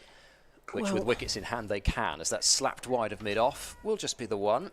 And that's the end of Hannah Baker's spell. 4 overs, 1 for 21. I do so love watching her bowl, because you just think of the potential, and you imagine somebody in that England shirt. You can just really imagine it, and you don't want to put too much pressure on, but she was so good in that Under-19 World Cup. Just looked at home. And every time she bowls, it's just great to watch. 107 for 3, 5 overs left, 29 needed. Yeah, Hannah Baker, she played for a Welsh fire, didn't she? But Birmingham Phoenix played some sort of tactics and managed to pinch her back to play in her native West Midlands in the 100 this summer. So that's going to be interesting to see her. And yes, much thought of. She's a decent bat too, and a good fielder. So yes, the world is at Hannah Baker's feet from that point of view. So they're not going to get the bonus point unless this is an absolute firecracker of an over, but maybe net run rate. Yes, might be handy if there are a lot of teams tied. I don't know. Yeah, I think it's worth pointing that out as well, isn't it? Because it may well be that a bonus point's needed at some point. Yeah, as Prendergast comes forward to that delivery from Erin Burns, and she sploots herself. As Mel Story was explaining, that's when a corgi's legs go all in different directions. She splats herself on the crease there to try and go for the run out, I think. That's just a single there. Score is 108 for 3. Erin Burns bowling in the cap with with a ponytail out the back from the pavilion end in the sunshine here at Bristol in the Charlotte Edwards Cup. Sophie Luff comes forward, tries to work it through the leg, but just ends up sending it straight to Georgia Davis, who is at fine leg, and there is no run. I mean, it's a huge day as far as qualification goes. The Blaze What's and the happening in the other Sunrisers games? have started. Yeah. Looks as if the Tell me. Blaze might be picking up another bonus point, to be Oh. honest, at this point. Blaze 199 for 6 from their 20 overs. Oh And the my! Sunrisers already 34 for 2 in the 5th in reply. And Blaze are on fire, as they say, as Sophie Luff plays a beautiful drive through the covers there. Really nice. Along the carpet, no risk. Proper captain, fantastic batting there from Sophie Luff. Another 4 to the total. That's, yeah, there we go. Another 4 to the captain. What's amazing is she doesn't really get to the pitch of the ball there even, but her hands are it's so the good that timing she and just the puts gap. her hands through the ball, and it's just straight off into that gap. And just as I look, Sunrisers are 3 down. Oh, 38 for 3. Nat Siverbrunt made 58 from 30 balls. Sarah Glenn 43 not out. Runs for Tammy Beaumont as well, so the England players stepping up for the Blaze, and Siverbrunt has taken 2 wickets and Sarah Glenn has taken the other one. yeah, as Burns comes into Sophie Luff, comes forward, works it into the leg past the fielder, and they get through for an easy single. There's no thought of a second one there, just one single, and they're doing this as they canter. Central Sparks will need to take some wickets to stem this, because it feels like they're both getting off there, getting properly established here. Luff on a run a ball 11. Prendergast already established as she comes forward and plays that straight to the short mid wicket fielder. Ellie Anderson there just picks that up and throws that back to Erin Burns. Yeah, you feel they'll need both the wickets of Prendergast and Luff if they're going to win. Well, that's played out through the covers again, but Katie George will do the tidying up, and always a good throw as well. Back in from the boundary. She's got a lot of real estate to cover there, and it's the end of the over. 115 for 3. 16, so 4 overs to go. And not many to get now, is it? I'm just looking at the board's got all sorts of things on it. Well, we've got the worm 21 to win. on the screen. Oh yeah, the worm's up. The worm's going to have a bit of a sort of growth stunt for Western Storm. Its head's going to have to be chopped off if the Central Sparks are going to win this game. Also, later on today, 2:30 start at Blackpool. You were talking about that game earlier, Thunder versus Pages South East on there, Stars. apparently, That's says another Lucy. one which is basically do or die. So the loser of that game is out of the running, and at least I think out of the running. There might be a mathematical. It's a way bit it of a could happen, but scrabble, it's- isn't it? 'Cause, it's basically out. I think because everybody's playing each other. Yeah. As Georgia Davis continues, there'll be a single, just irritatingly placed if you're Central Sparks, between Just 3 into a fielders gap. or 2 Yeah. fielders and the bowler. So that's that game. And the other one is a 2:30 start at Headingley between Northern Diamonds and Southern Vipers, which, even though Diamonds are on 17 points and ahead, as that smash back to the bowler and good fielding from Davis to get down, even if the Southern Vipers were to win that game with a bonus point, there is still a mathematical chance for these sides. Ooh. This is high in the air down the ground, but it's going to fall short of Amy Campbell, who does the right thing and makes sure that she keeps it down to a single. The last thing they can afford is one of those getting by a fielder now. And again, it's just, Thunder, that 19 Thunder to game win. at Taunton was exactly the same. Oh, she's going to be Dancey, stumped here, is she? Dancey. Oh no, I think Freeborn's fumbled it. Oh. What a let-off that is for Sophie Luff.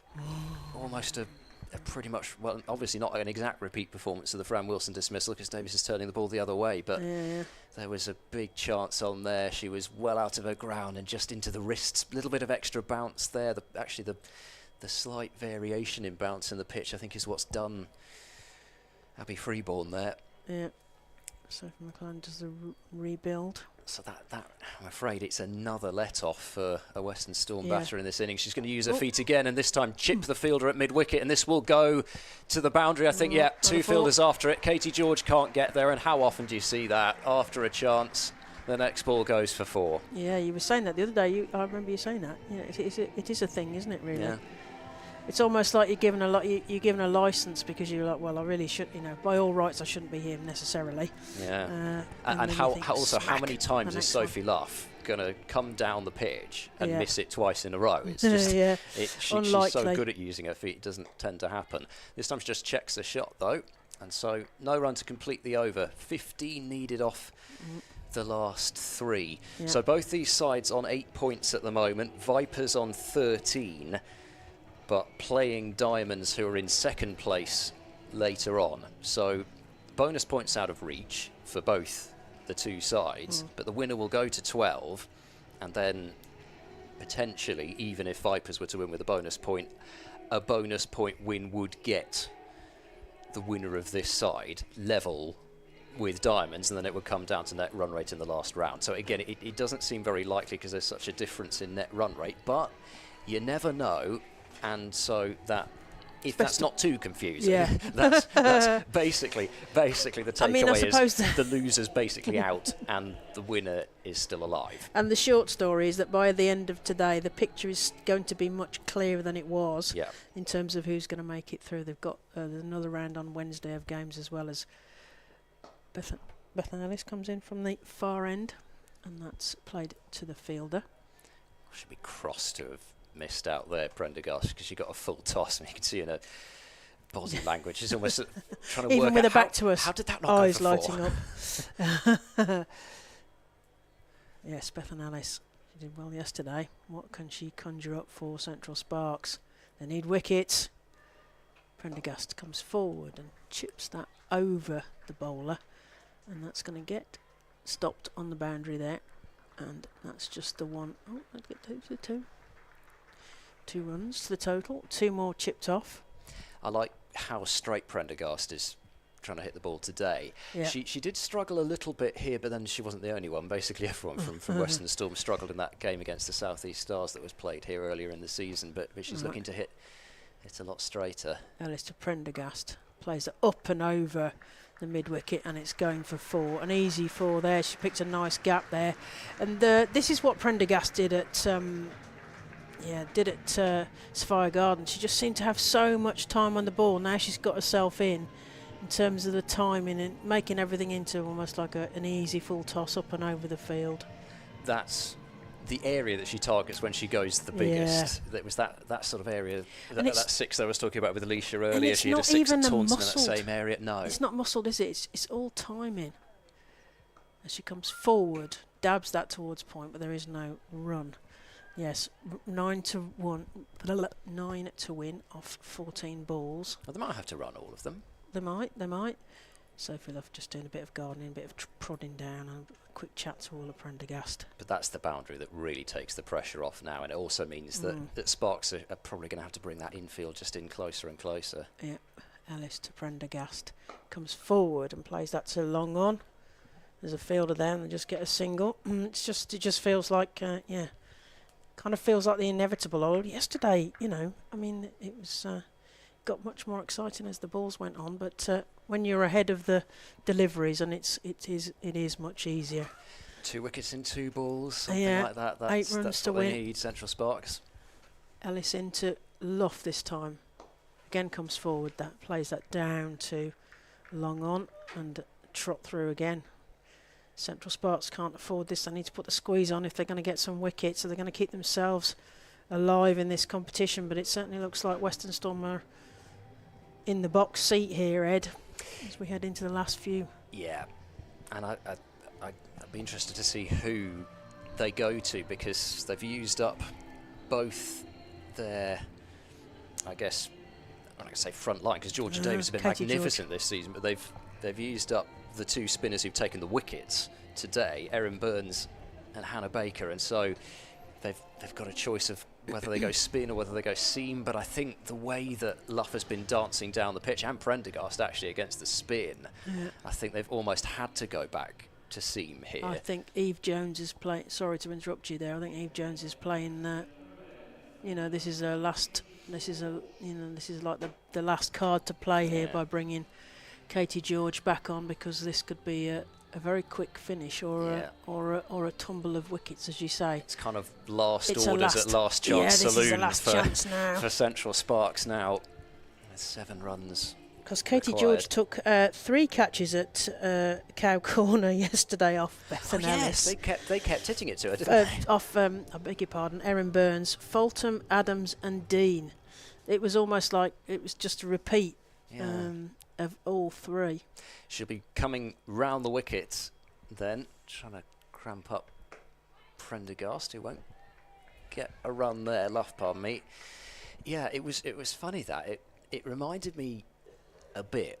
I don't refer back to men's cricket too much, but it reminded me of I think it was the 2011 T20 final where Somerset kept hitting the ball straight to a substitute fielder that Leicestershire had out on the boundary, Matt Boyce. It was like something seems to happen at Edgbaston, a sort of magnet out to deep mid wicket.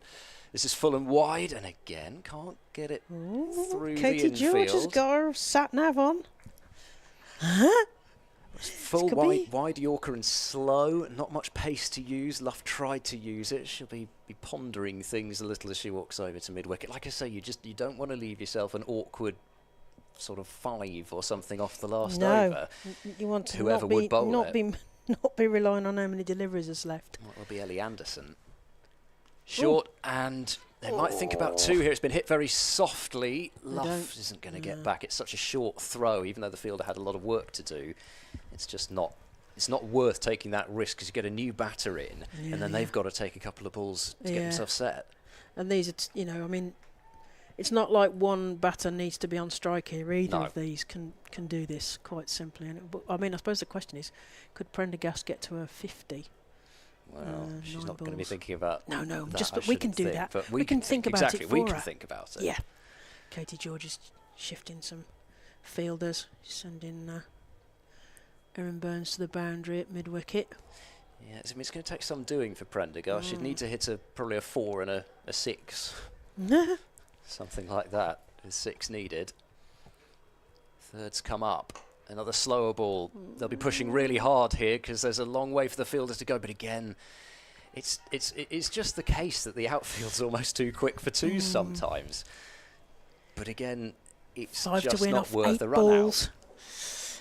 What can Katie George against her old side from last year? What does she know about Sophie Luff that means that she could get her out, do you think, Ed? Danny Gibson got her out with the bat, and then Katie George got Danny Gibson out, which I didn't mention at the time. Well, that's top-edged, but I think it's going to be safe, and it's going to bounce and just be the one. Long way again for fine leg to get there. It was never going to happen, and it was just a question of what was going to happen when the ball hit the ground. Was it going to be a really awkward bounce and spin away, because that would have had some spin on it. Yeah, everybody shouts spin like that can help you somehow. Yeah, like you know it's going to have spin on it, but it doesn't mean help. you can stop it. The field on the leg side have gone back to the rope for Orla Prendergast, so they're obviously hoping to try and get a catch. Also, just make sure they take it And down to the stop last the fall, over now. yeah. Across a stump she goes, and oh my she nearly got her in the trap there. She played across that and nearly. Oh, that was nearly all sorts there. I don't know how it missed in the end. No, she's gone such a long way across, exposing all 3 stumps, and then not word, LB how's that and not missed off bowled. stump? How has she missed? We're into the last over there, aren't we? Well, we are, Yeah. and so it 6 balls will left. be Is it 6 off 6? 4. What have we got? Central Sparks had a practice at this, tight fielding yesterday against the Vipers. I think Vipers will feel like Central Sparks are their bogey team because they've beaten them at Hove on a couple of occasions. Not in the final, though. No, not in the final last year. No, that's right. Sorry, I didn't mean to sort of that was cruelly like remind you puncture of that. my, Central Sparks dreams. I just thought from any Vipers fans that were watching might want that mentioned. Yeah. They win so many trophies, though. I know. So 4 to I didn't win. say I wanted it to happen. No, you just, that's right, setting the scene. 4 to win of 6 balls, as you rightly predicted. So interesting that Ellis will bowl the last over. They could have gone back Could have gone to to, Anderson, you were on about but Anderson. I think I don't mind this for a number of reasons. I think chief being that they can bring the keeper up to the stumps more easily than they could for Anderson. And I think to have that keeper up to the stumps, it means that a swing and a miss is guaranteed to be a dot ball as long as free ball can do the honours behind the stumps. And I think in the last over, when there are so few runs needed and there are so many wickets in hand as well, pressure on. Yeah, and it's another way to guarantee a dot ball. And they could have gone with Georgia Davis, the spinner, as well. But I think they get the best of both worlds in a way with Ellis, because you get somebody who can bowl with a bit more pace on, but also you can have the keeper up. And the confidence of yesterday, getting the wickets yesterday. So, one would hope that she's bringing that. I like this position at a sort of a short, straight mid-wicket or a short, wide mid-on, whatever you want to call it, because that is the Sophie Luff single down to long on, which they're cutting off there. But I was going to say that they've left a big gap there at so we've got a sort of mid-wicket cordon here, haven't we? I like this field. Yeah. I mean, it may not work, but because Luff may well decide that she can chip over the top of them. Depends on where Bethan Ellis pitches the ball, doesn't it? Really, the field is close in. Ellis to Luff, who comes forward and plays it. It's through the hands of one of the mid-wicket. Ali Campbell at short mid-wicket. That was so close to being a wicket there. I think she saved the game though. She saved lots of runs. They got through for a single. That would have been at least 2 if it had got over her, I think. 5. So Eve Jones just having a quick word with Bethan Ellis, saying, bowl like you did yesterday, I imagine what she's saying. And it's Prendergast to face this time as Ellis winds up from the far end, the pavilion end, to Prendergast. Who makes a lot of room for herself and plays it up and over the covers. It's a beautiful shot, well-timed shot. And that is the winning runs there. That was a beautiful shot. And Captain Fantastic, Sophie Luff and Orla Prendergast bring that home. So Prendergast finishes on 46 off the 43 balls she's faced. Sophie Luff on 20 off the 21 she's faced, but properly marshalled in terms of what they needed to do. 4 balls to spare, which is the thing that really kind of I always think of is that's how convincing and great that was. But yes, a win for Western Storm and Sunshine. Yeah, well, Leisha will be happy. They'll be delighted because it gives them a chance. It gives them a chance going into that final game against the Blaze. Whatever happens later today, Storm are still in the Charlotte Edwards Cup for 2023, and I think really that was about as easy as it was ever going to be. I really didn't see this being a total that Storm could have chased down quickly. I think the bonus point was, if they'd have gone with a bonus point, they would have lost the game and given themselves no chance. So they built the innings nicely. Danny Gibson played a cameo with a few boundaries to get them started.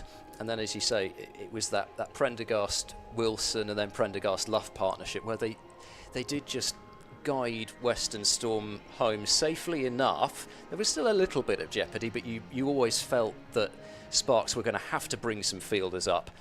And Prendergast and Luff are both such good kind of, they're so good at lifting the ball over the infield, aren't they? It got to the point where they can make a half volley out of most things, can't they? As long as they got it over the infield, then even if it was just a 2, it was going to be enough.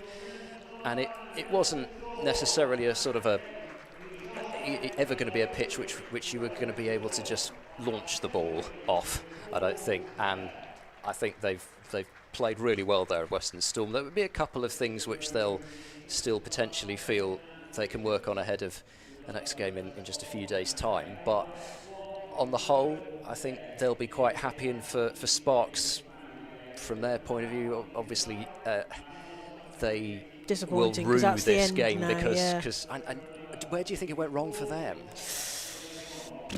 I mean, it's difficult on this pitch, isn't it? I mean, it would have been. They would have wanted to get a much bigger total, but I don't know that this pitch would have let them almost. And obviously Western Storm's bowling as well, but I think that was potentially where they left it. And also there was 1 or 2 chances that could have been taken that weren't. I think that might have been key. It's the chances, and it's also been the runs that they gave away as well. Because you look back at that Thunder game at Taunton, and I think quite similar to that, where you've got you kind of look at it and you go, well, there were 2 balls fumbled on the boundary at least. That's already, what, six runs given away.